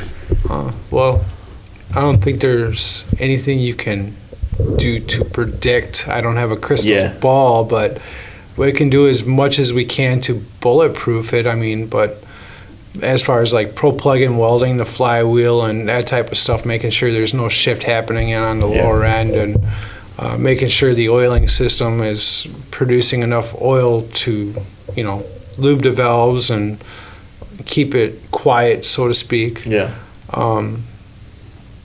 Does that 131 crate engine come with like a oil plate, like an upgraded cam plate, or is it just like? It's their latest and greatest design. Yes, that's what's in there. Okay. I just didn't know. I didn't know if there was like their upgraded plates or some shit in there. I don't know what's. Well, like I said, it's the latest and greatest Harley design. Is it the best? I don't know per se if it's the best, but I mean, in my eyes, perfect Harley has a mixture of, you know, Harley parts and aftermarket parts. I mean, there's a lot of vendors out there that produce pretty damn good parts, and I feel like for sure you're always going to get bigger numbers when you kind of mix and match the aftermarket. But what I'm kind of wondering is, or I guess my whole goal with this thing was to is to see like it's more the reliability, right? And so like if I know we're back on this, if we did the motor and it's putting 135 out to the ground, which I'm pretty fucking stoked about. So how's that gonna do for me with like the belt? Is it like that belt is? You're fucked. No, that 2011 wide glide that I hooked up with 190 horse had this similar belt on it. It was not a chain drive conversion. These belts are made out of, I think it has 50 plus Kevlar strands in it. Yeah. I've seen full dress baggers held up suspended in air with like 10 to 15 of those strands. So I was actually having this conversation with I think it was the dudes down at DA Performance, and I think that I've seen a lot of people snap belts in my days, but I think it was a lot of them were due to the fact they had air ride on their bikes. Yeah. And so with the air ride, you never know where you're at on the scale. Like, you could be at the very tightest point of that belt and stretch it and stretch it and stretch it. Yeah, you can't you can't adjust a belt for air ride. You don't know how someone's riding their bike. Yeah. So you could adjust it some way, but they lower their bike, you could loosen it, tighten it, raise it up. You don't know how they're riding. And I feel like what would happen is they would put these big motors, turbos, all these things like this, and they put a belt on it, but then they'll you'll find your air spot that's like, okay, this is player right here. Yeah. And then they hit it, and it's also when the swing arm's straightest out, therefore the tightest out. Yeah, stretched. And then bam. And that's what I feel like. So, but I wanted to see if I prefer belts for the maintenance free aspect of it, if you will. Yeah. And being able to keep, shit clean, just keep on riding and not have to sit there and stop every 1,000 miles and relube the chain. Whatever. I ain't about that life. I'm trying to be responsible. It is way easier to maintain, for sure. For sure, yeah. Dude, I would love to get a chain drive and have no care in the world, but man, I think most people that are buying bikes and then want to upgrade their bike and do all this crazy shit, there's some things that some dudes are just not mechanically inclined to be able to lube a chain. You know what I mean? Yeah, or adjust it. Or adjust it, yeah. So it's like, you want to, I think it'd be way more manly if they learned how to do some of this shit. But at the same time, it's like, we're all trying to make money and sell parts and sell this idea of riding bikes and having cool ones and custom ones. And, a belt is a much easier sell than a chain once they find out, everybody wants a chain at first because it looks sick as fuck. Yeah. Yeah. Until you fucking lube it up and then your fucking left arm is covered in chain wax. drag. Yeah, absolutely. Yeah. So it's I don't know, man. Like I said, I wanted to find a way that people can get the best bang for their buck and not have to, go and bulletproof every other area of their bike. Yeah, well, a belt's a way to go, but it all depends on how you ride also. Yeah. So what do you think is the worst way to ride with a belt that would probably ensure a snapped one? A very tight one. Yeah. Well, You obviously could the air have a ride. super loose belt if you don't ever adjust it, and then you get a rear tire, you go to a dealership, and someone adjusts your belt, and it's super tight where it's supposed to be, but it's been super loose for months. You can snap it in 5 miles, Yeah. Yeah. and that's how it is. Chain, that won't happen. I know that it won't happen with a chain. I know that. The chain maintenance fucking sucks. It does. Like, you have to lube it, you have to adjust it, it stretches. Same with a belt, but not as bad as a belt. Yeah. But I've done chain drives. I did a chain drive on my last bagger. I did it on the FXR, the Dyna, and they're awesome as far as I feel pretty confident in that, Yeah. knowing that I can, just drop the clutch and hit it and it's going to go and hook up. But that's what I was kind of wondering about the belt. Like, is it, I'm not really trying to drag race this. You know what I mean? so I think you'd probably be pretty good Yeah. with it. Yeah. So the drag race, I feel like that dropping the clutch, hitting it kind of thing, maybe the part where it's the most likely going to snap it or some shit. My opinion, I honestly think there's going to be another part that fails before the belt fails. What do you think? Possibly compensator, Uh-huh. That type of thing. Something that's in between there. In the last 5-10 years, I've seen compensators just grenade. I mean, hooking big power up. The ramps, I don't know if it was the finish that Harley was doing on it or what exactly was happening, but I've seen them blow apart, split in 3 pieces, and next thing you know, your bike doesn't start. So what about when people put the solid compensators on there? Don't you feel like that might be too much strain on the transmission, though? That's funny you asked that. I just did one on a 131 this past spring, and it was pretty noisy. Harper, I had you listen to that one, too. Yeah, it wasn't a solid compensator at all. It was actually 2 pieces. Yeah, it had like 8. So it wasn't a cushions in solid there. compensator. I think it's a cool thing. I don't really know a lot about it, but I think your flywheel should be welded. Yeah. Oh, hell yeah. Because you have those springs and stuff on your comp. It was noisy as fuck. It was pretty noisy. I was questioning myself. I'm like, I think it's cool.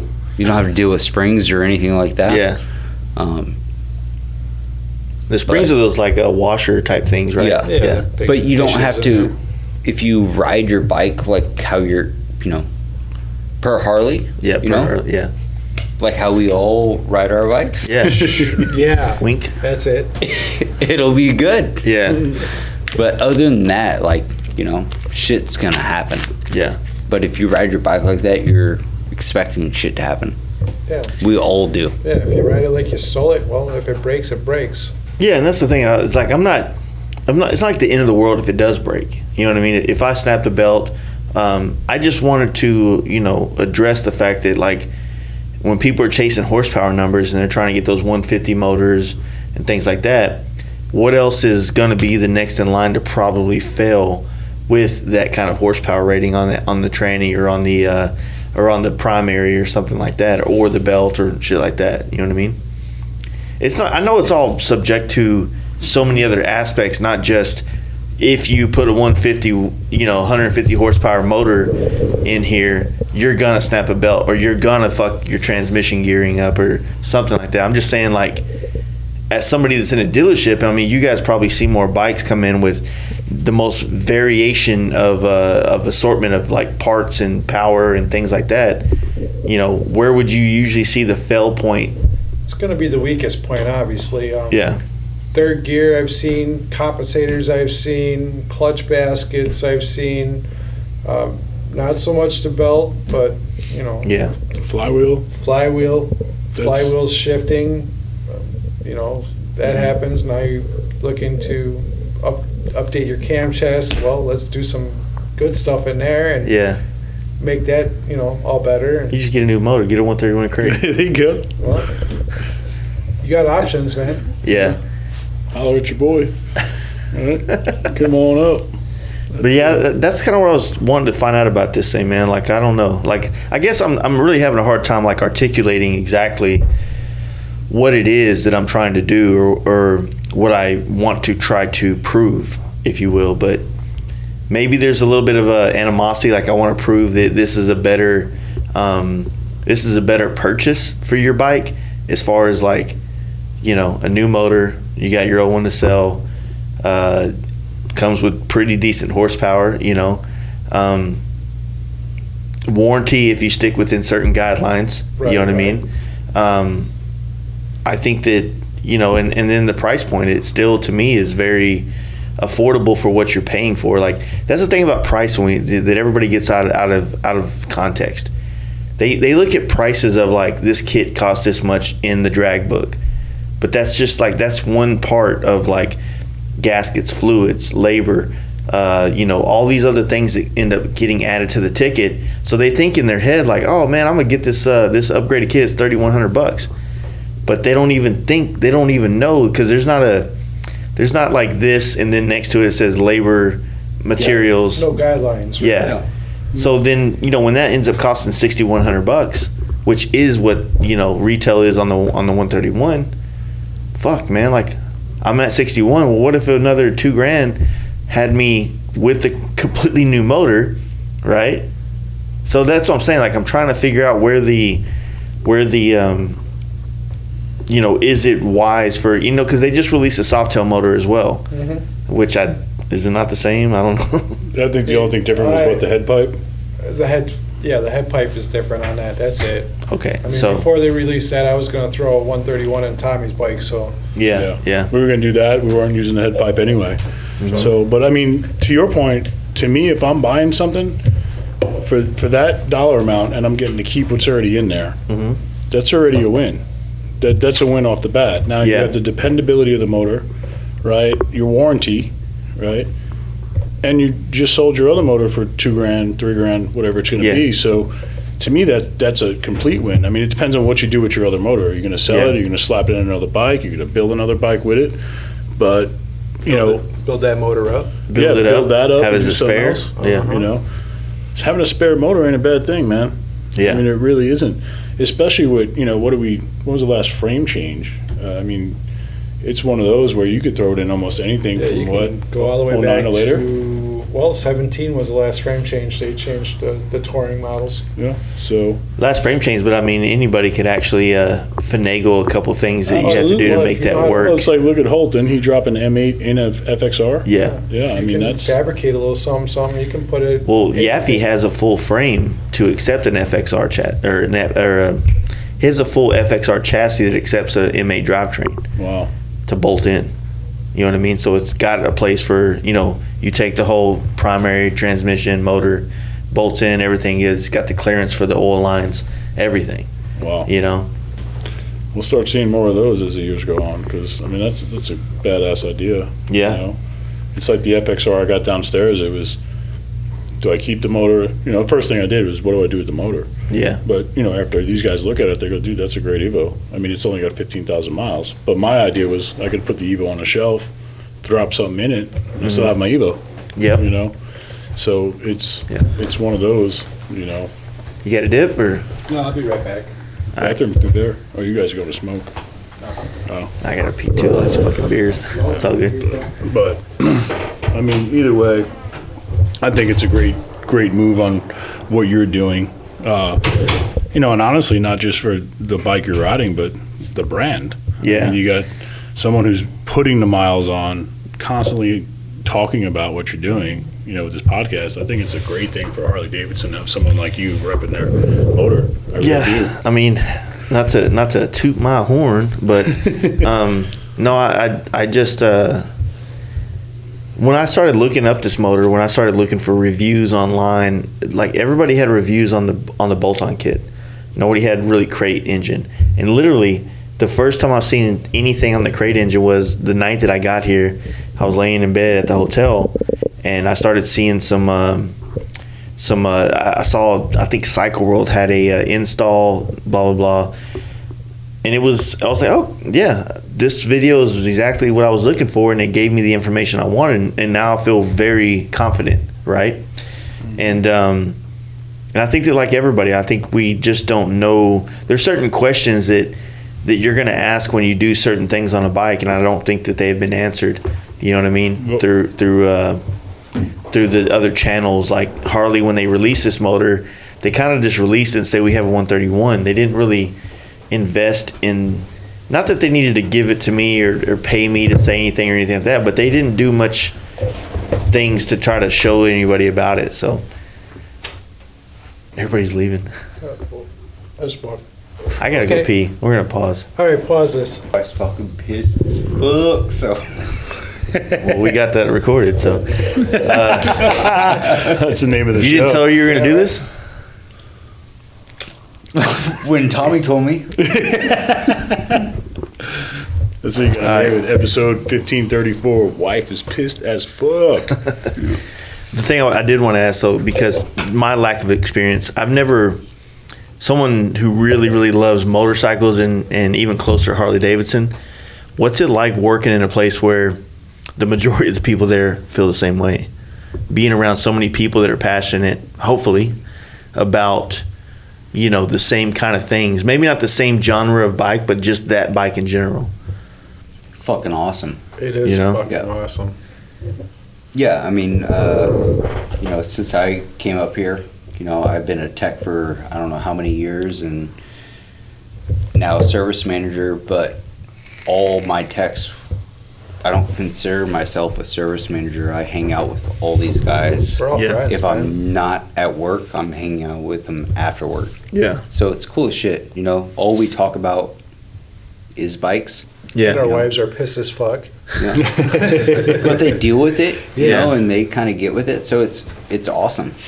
Yeah, it's like, what about like being in the different departments? I mean, I know that, not everybody in the dealership is like, just, lifelong biker mentality kind of thing. But when you start working around the other people in the other areas, and does like the motor clothes girls, do they start to fall in love with Harley at some point in time, or the people or the bikes? Does the service riders, does the salespeople, like, how does that all kind of intermingle, or is it more like segregated? Like, No, we're all a I team. think so. Yeah. yeah, I think we're all a team here. Yeah. Absolutely. I think I want to say, from a hiring standpoint, that's almost what we look for, right? Yeah. We want to hire people with passion in the brand, or we want to hire people that want to have passion in the brand, that are young enough that that they're reaching for something they want, yeah, and you watch them grow. And that to me, that's the most satisfying thing, is especially, like on a sales floor where you get a kid that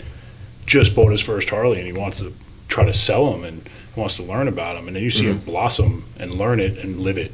Yeah. And when you see that happen, to me it's satisfying, right? Because you take a guy that's never sold a bike. Hell, I've hired people that didn't even own a bike, but they wanted it. They want this life.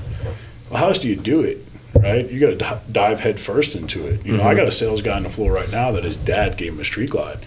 He's 23 years old, man. Oh, he fuck, went to dude. school for golf. He's a golf instructor. He's like, this is what I want to do. And he's a kick-ass salesman at 23 years old, and he just bought his, I guess you could say he bought his first Harley, being that the other one was passed down. He bought a Lowrider S, and Nice. he's doing his thing, man, and he's becoming the culture, right? Yeah. So it's a 23-year-old kid who, like we've said all week, Harley says that kids aren't buying bikes. Man, this kid is going to be contagious, and the people around him are going to fall. yeah, And that's the best part of it. For me, that's very satisfying to see. When For sure. I know my employees are making enough money that they, one, can afford a bike, and then they're doing their research and they're looking at what they want and they're talking to the techs to figure out what's the best thing to do. yeah, I think we've sold 3 employees bikes in the last 2 weeks, because they're at that point where, like, you know what? I'm going all in, and I watched 2 of them right out of here tonight together. One's 23, one's 26. It's like, there's your future, right? There's your future riders. They're Yeah. going to graduate to road glides and take that natural progression of a Harley rider. Right now, man, get it, live it. It's yeah. awesome. How do you guys? I mean, like, when I say like, yeah, they're definitely young people. I mean, how old are you, Harper? 33. So yeah, you're pretty young, and 4 years ago, you were in your 20s, rocking an FXR, still rocking an FXR. But I mean, that's a young rider. I mean, I'm sure that you have there's some of the new bikes that you dig and things like that. Maybe you don't want a payment on one, but I feel like there's so many people that are on these bikes, man. And like I said, it might be a guy like Harper who has the skills to work on an FXR, the skills to understand all the things like that. That's young and having fun, going to bike nights, doing burnouts when you shouldn't be fucking doing those yet. You should always be doing burnouts. But there's probably some other guys there too that are like, man, fuck, these dudes are fucking rad. Like, I want to do it, but maybe they're bankers, for lack of a better term, or they work at Petco or some shit, but they got good credit or something, Dude, one of the first things I was taught when I started in this industry said Harley Davidson is a very intimidating brand, right?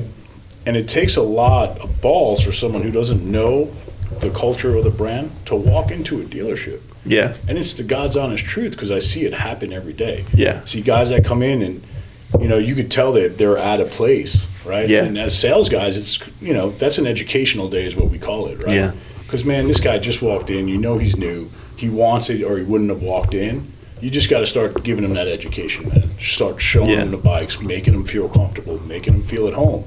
Because after a couple trips back, they are comfortable. They do feel at home. They are educated. Here, though, like, you have so much history that it would be so much easier just to send that dude down the road to check out the museum. Right, but unless there's someone willing to show him and teach him, you could look at stuff all day. Yeah. Perfect example today when we're walking around and, I'm like, that's my favorite bike, a 1928 JH. I didn't know they made a bigger version of that bike, and that's why that one's so rare. But someone like Bill will hit you with, his Google brain and hit you with all that info. You could walk in a museum and you go on one of these guided tours, and it's going to teach you the history. It's not going to teach you the inner workings of the culture. Yeah. And that's what you get out of dealerships and riding and being around it and seeing the life and seeing guys come in with their bikes and saying, man, I don't know what's wrong with it, and figuring all that stuff out. That's part of it. That's part of the being on the road and riding.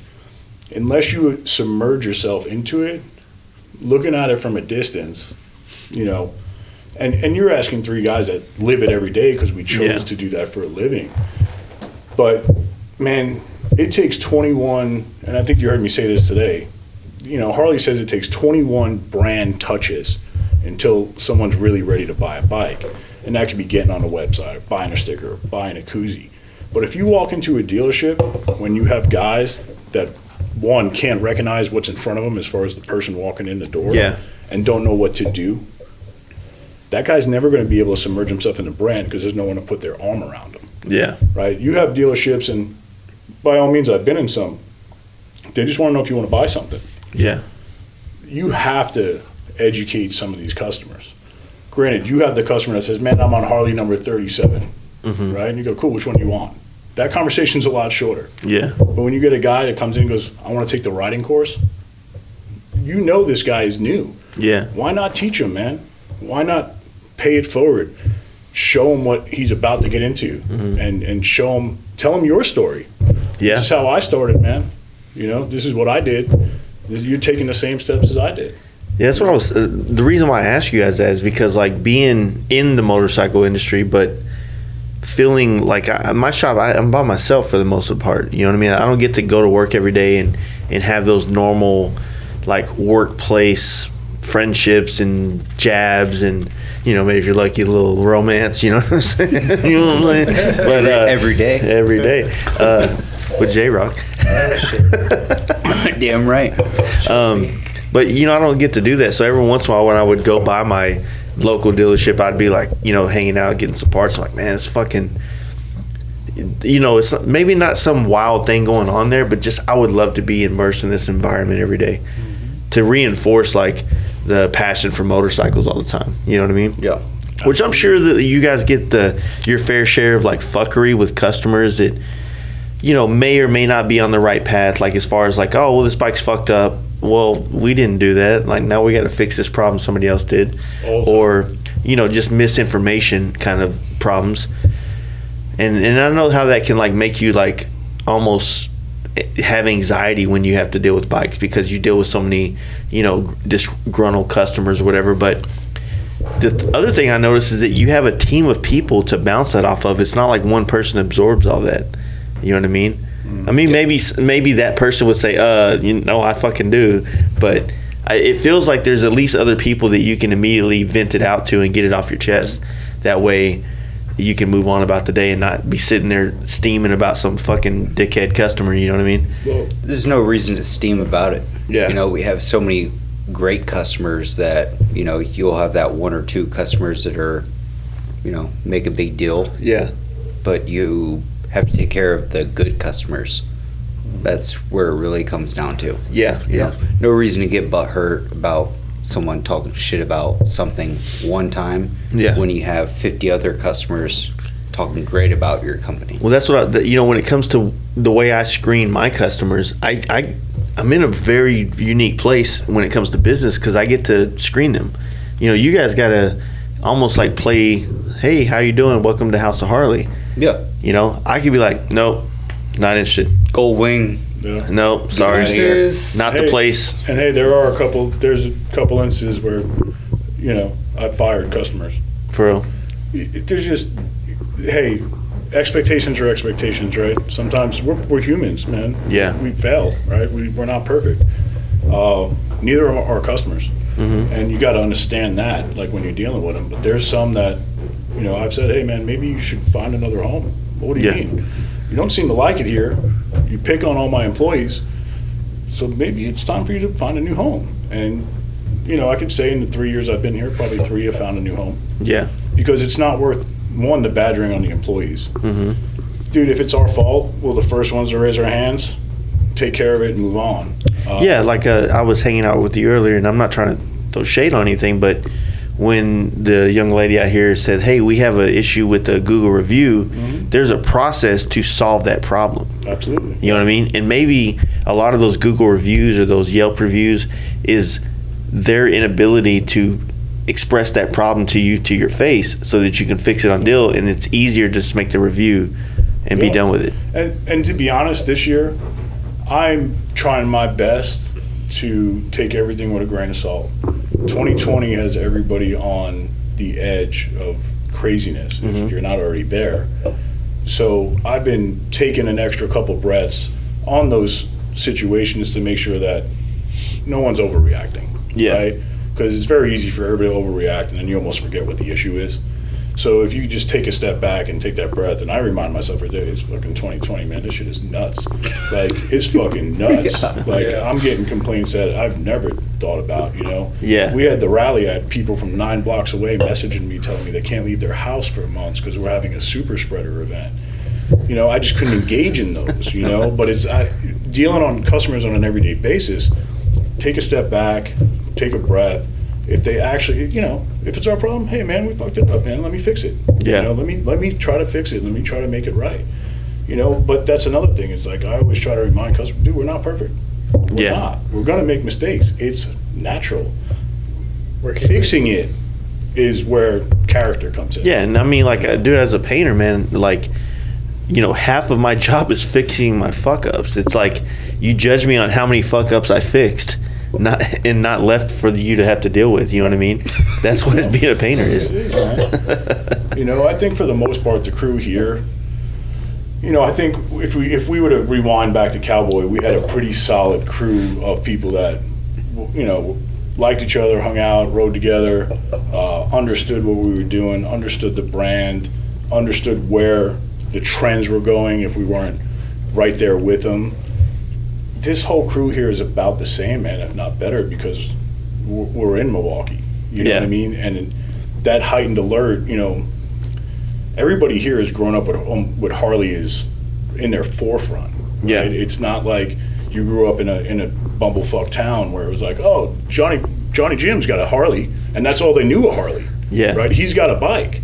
Here it's fucking Harley, I man. have to have my sister. Yeah. You know, Harley, you know, for the most part, I haven't been here long, but Harley was a huge infrastructure in the making of the city. Yeah. Right? So, sure, it is. you know, it's a staple in the city. I mean, it's a huge part of the infrastructure, you know, along with Miller and all that, you know. Yeah. Beers and motorcycles. So it's different, man. We got a great group of techs that all know what they're doing, and they all like what they're doing. And same thing with the sales guys, man. And, you know, to be honest, I've never worked for an owner like we have here. I mean, he got me to move across the country and leave, you know, my wife and kids there.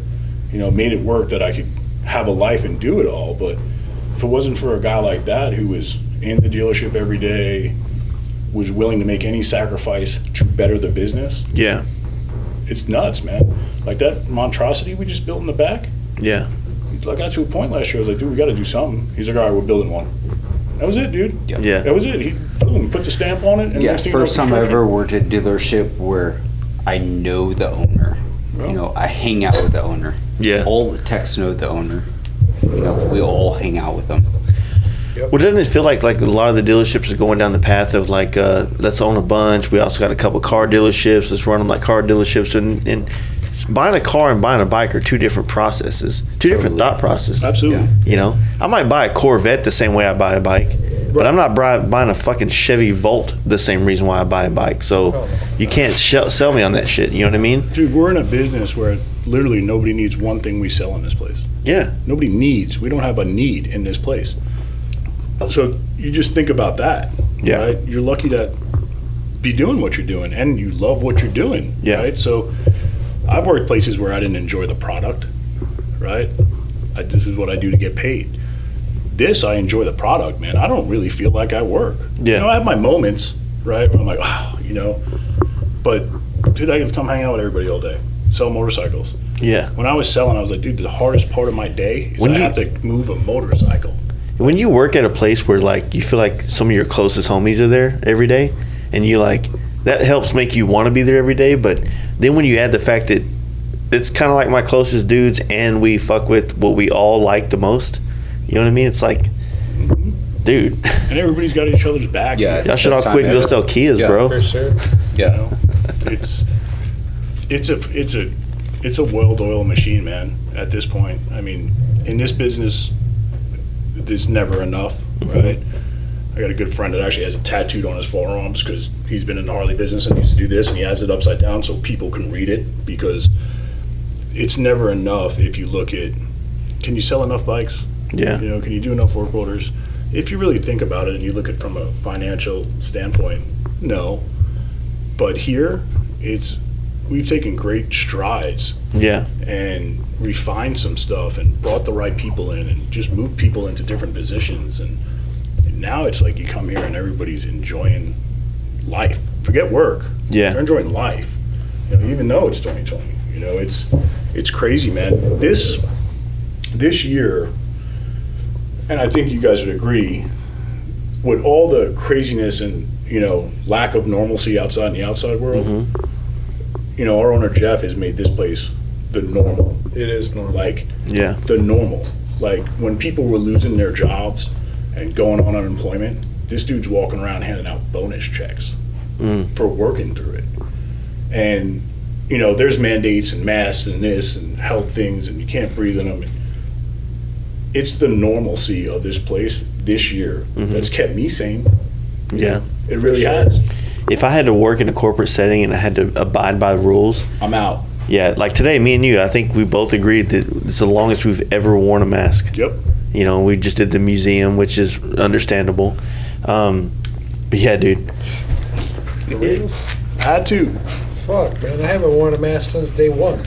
Yeah. Had to, man. I mean, And it you know, was- like I've made a subconscious compromise with the general public that like I'll wear your gay ass mask, but I'm not putting my nose away. we were in the elevator. I said, I just need one breathe hole, bro. I just need one Can I breathe get a hole, and I'll nostril, make it please? through. But you know, it's nice to know that, you know, you got an owner that's got your back, right? Because then that worry goes right away. It's like I hardly ever even think about it anymore, man. Because where we came from, it was craziness, man. It was like you literally just wanted to stand against the wall so no one put a knife in your back. And you get up here and you almost become like trigger shy because you're like, oh, fuck. And then you sink into it and go, man, all these motherfuckers love what they're doing. Yeah. You know, and it's from there, there's no other way to go up, you know, from that. Yep. You know, it's unreal to think that, you know, for me, right, New York kid, fucking crazy my whole life, running around the country, moved to Austin, Texas, started my life, wife and kids.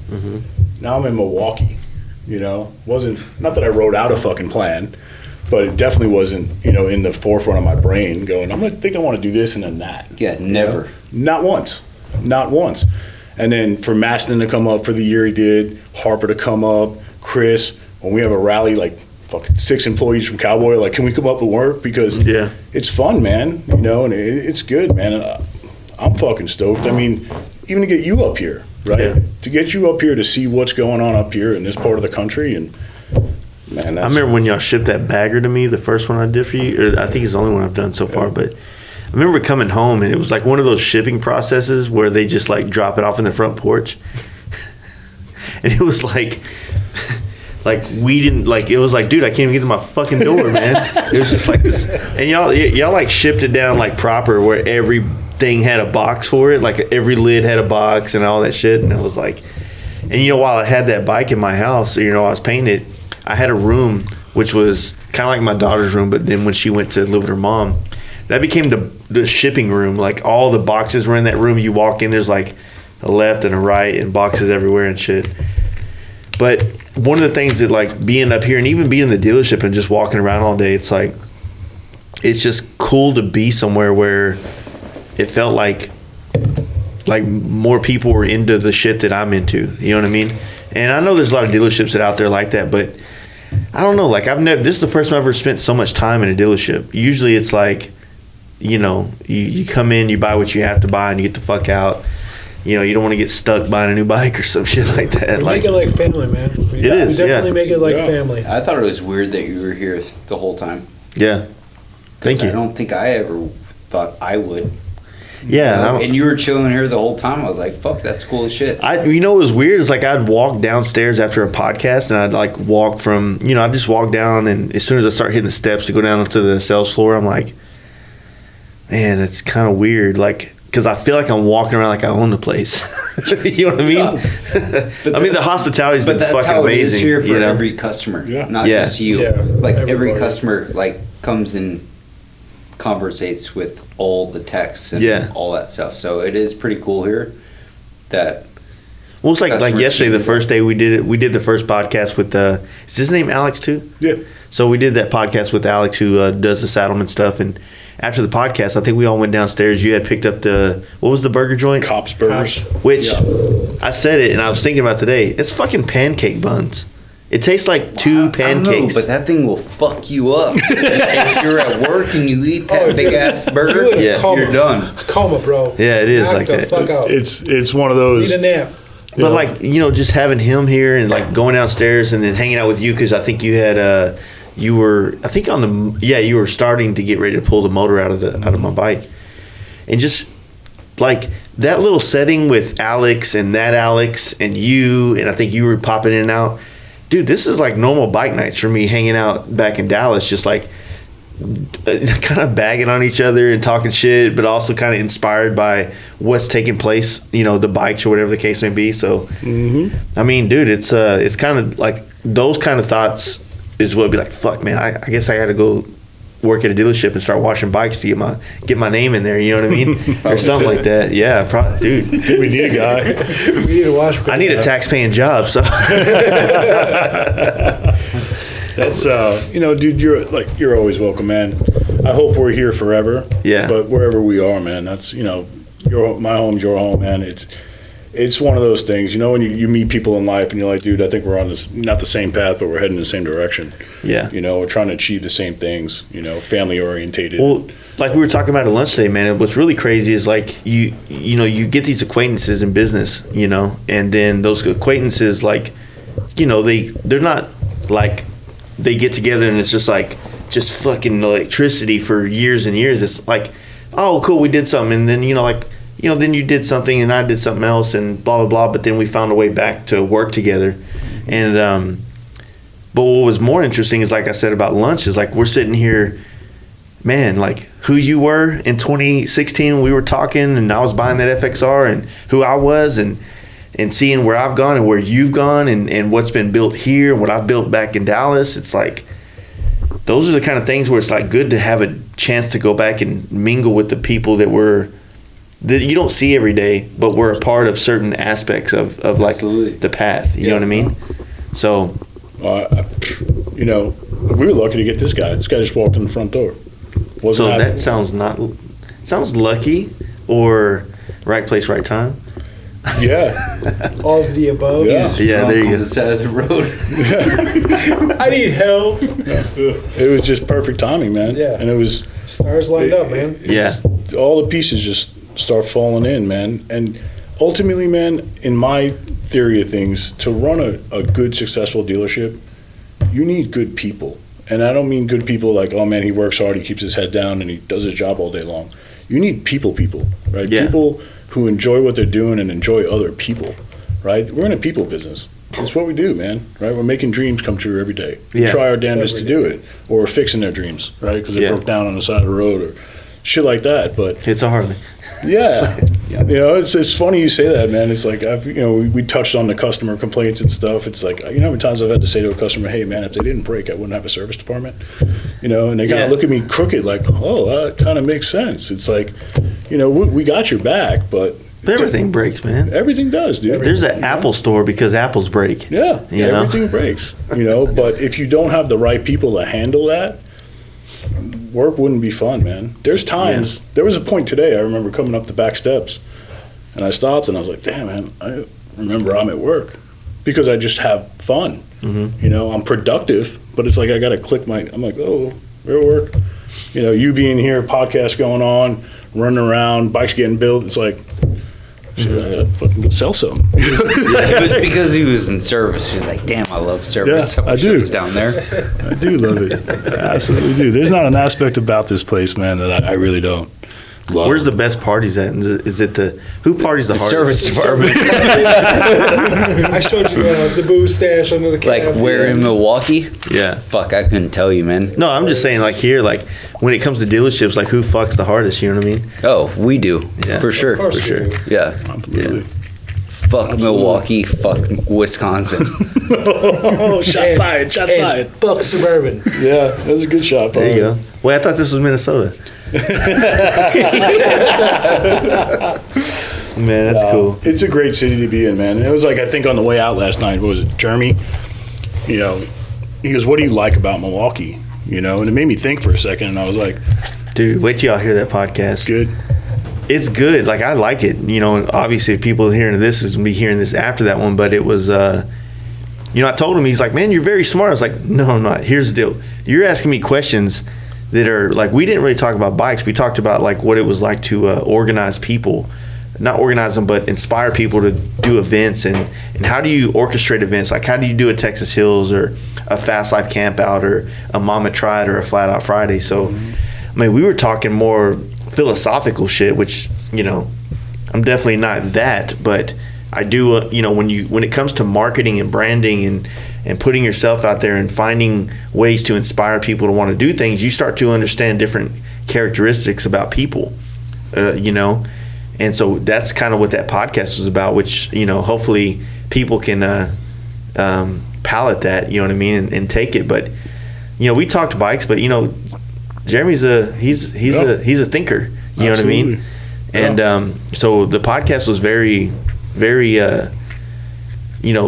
like thought out. I felt like Elon Musk on fucking Rogan, like, I don't know, Joe.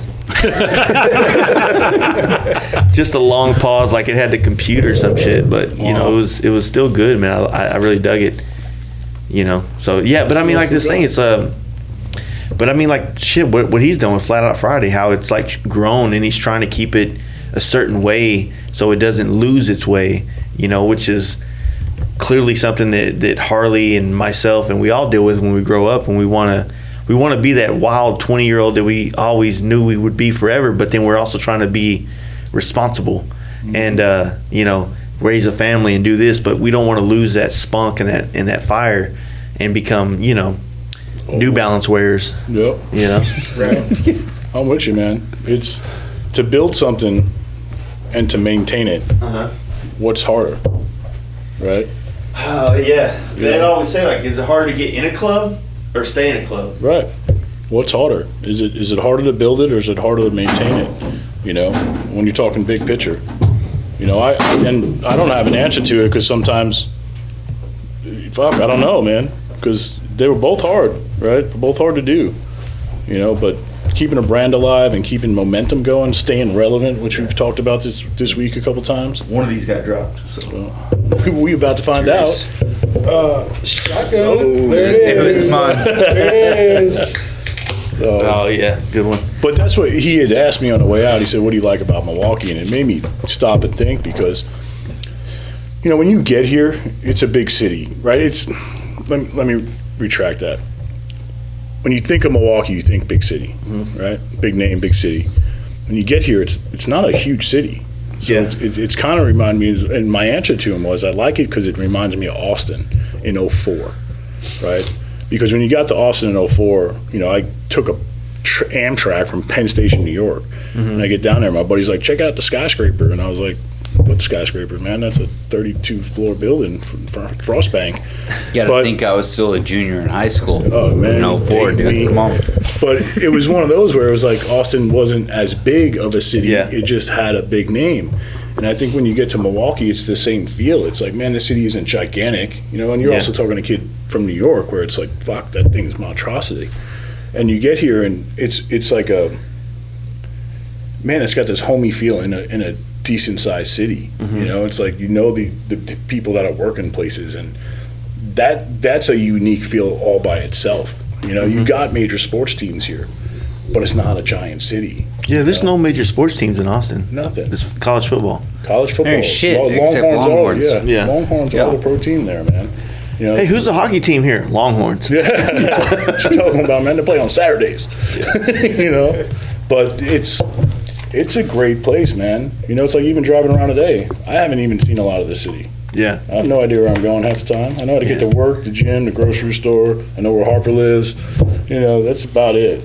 You know, It was crazy to me when you told me that this is where the Jeffrey Dahmer thing took place. What was that like? Were you alive for that shit? I was alive for that shit, but I wasn't about that. yeah. You weren't about it, obviously. I wasn't Were you following alive for it? No. What was it, early 80s? That was mid to late 80s. How old are you? I'm 42. Okay, so you're 4 years older than me. So I'm 38 in like a week or so. Yeah. Something like that. It was crazy shit. I mean, it's people eating people, and He was called. Well, it was somebody eating It's people. cold as Yeah. fuck. Yeah, he was hungry. I don't He was know. caught by police in '91. Okay. So we were pulling into Juneau, and I kind of pointed down by the rave, and I was like, "This is Dahmer's territory," Right, you know, right. and it really is. And I Yeah, was it telling him, is. like, when I got here, and we'd be leaving the rave or whatever it was, and I'd ask people, you know, "Hey man, this is where Dahmer," and they would never talk about it, No. you know. I mean, it wasn't. It's Wasn't much to talk strange about. shit. You don't talk I mean, about it here in Milwaukee. No, Dude, it's strange. so- I mean, everything about that guy is strange. I mean, Way odd. Eating What the fuck is motherfuckers, wrong killing with them. You know, they like demolished his house. Like, from what I've been told, and I don't know how much is true, but like Milwaukee tried to like erase his history out of here. Like, they went to his house, demolish it, get it out of here. Like, done. Really? They wanted nothing left over to talk Oh, we about. can't even go take a selfie at his house and You shit? can. I think it's an empty Go lot. do something tonight. For sure. But that was, you know, it was one of those topics when I got here that people talked about. Like, oh, that's where they caught him, and that's where he. I was like, who the fuck are y'all talking about? Yeah. it's one strange individual. Let's just put it like that. Yeah, he told me a story. It was like this Asian guy got out and he was running down the alley, and then, you know, Jeffrey Dahmer was trying to catch him, and then Caught him, and some police pulled up, and they let him go. Oh yeah. yeah, it's like this is a mental asylum patient. Yeah. They just let him go and he fucking died.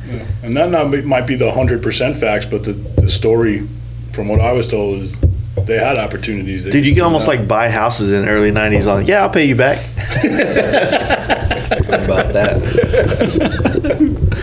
Well, Uh, what you want to do tonight, man? I don't care, man. When do you leave? So I got to be at the ferry dock or whatever the fuck you would call it. Mm-hmm. The boat leaves at 12:30. I need to be there 45 minutes before. Got plenty of fucking time to do something tonight. Yeah, I got to be here at 8:30 to do a podcast with the. I'll be here at 7:30. So Well, you're Ronster on, right? High voltage. you work hard, you play even harder, right? Yeah. I don't It's know, early man. yet. Shit. Just gonna go back home and FaceTime my wife, and just miss her face. You I'm know? gonna go home and figure out what's going on. I'll come meet you. Man, I don't know. Well, shit, man. I do appreciate, man. Like, thank you for doing this motor, man. It was, it was pretty awesome watching all that stuff. I wish there was a way I could, be more of a service to you guys for all this hospitality. Just coming up here, I think, not talking to J-Rock, but me and Tommy just having the Texas guy come up here Yeah. is super fucking cool. Always. Yeah. I love it.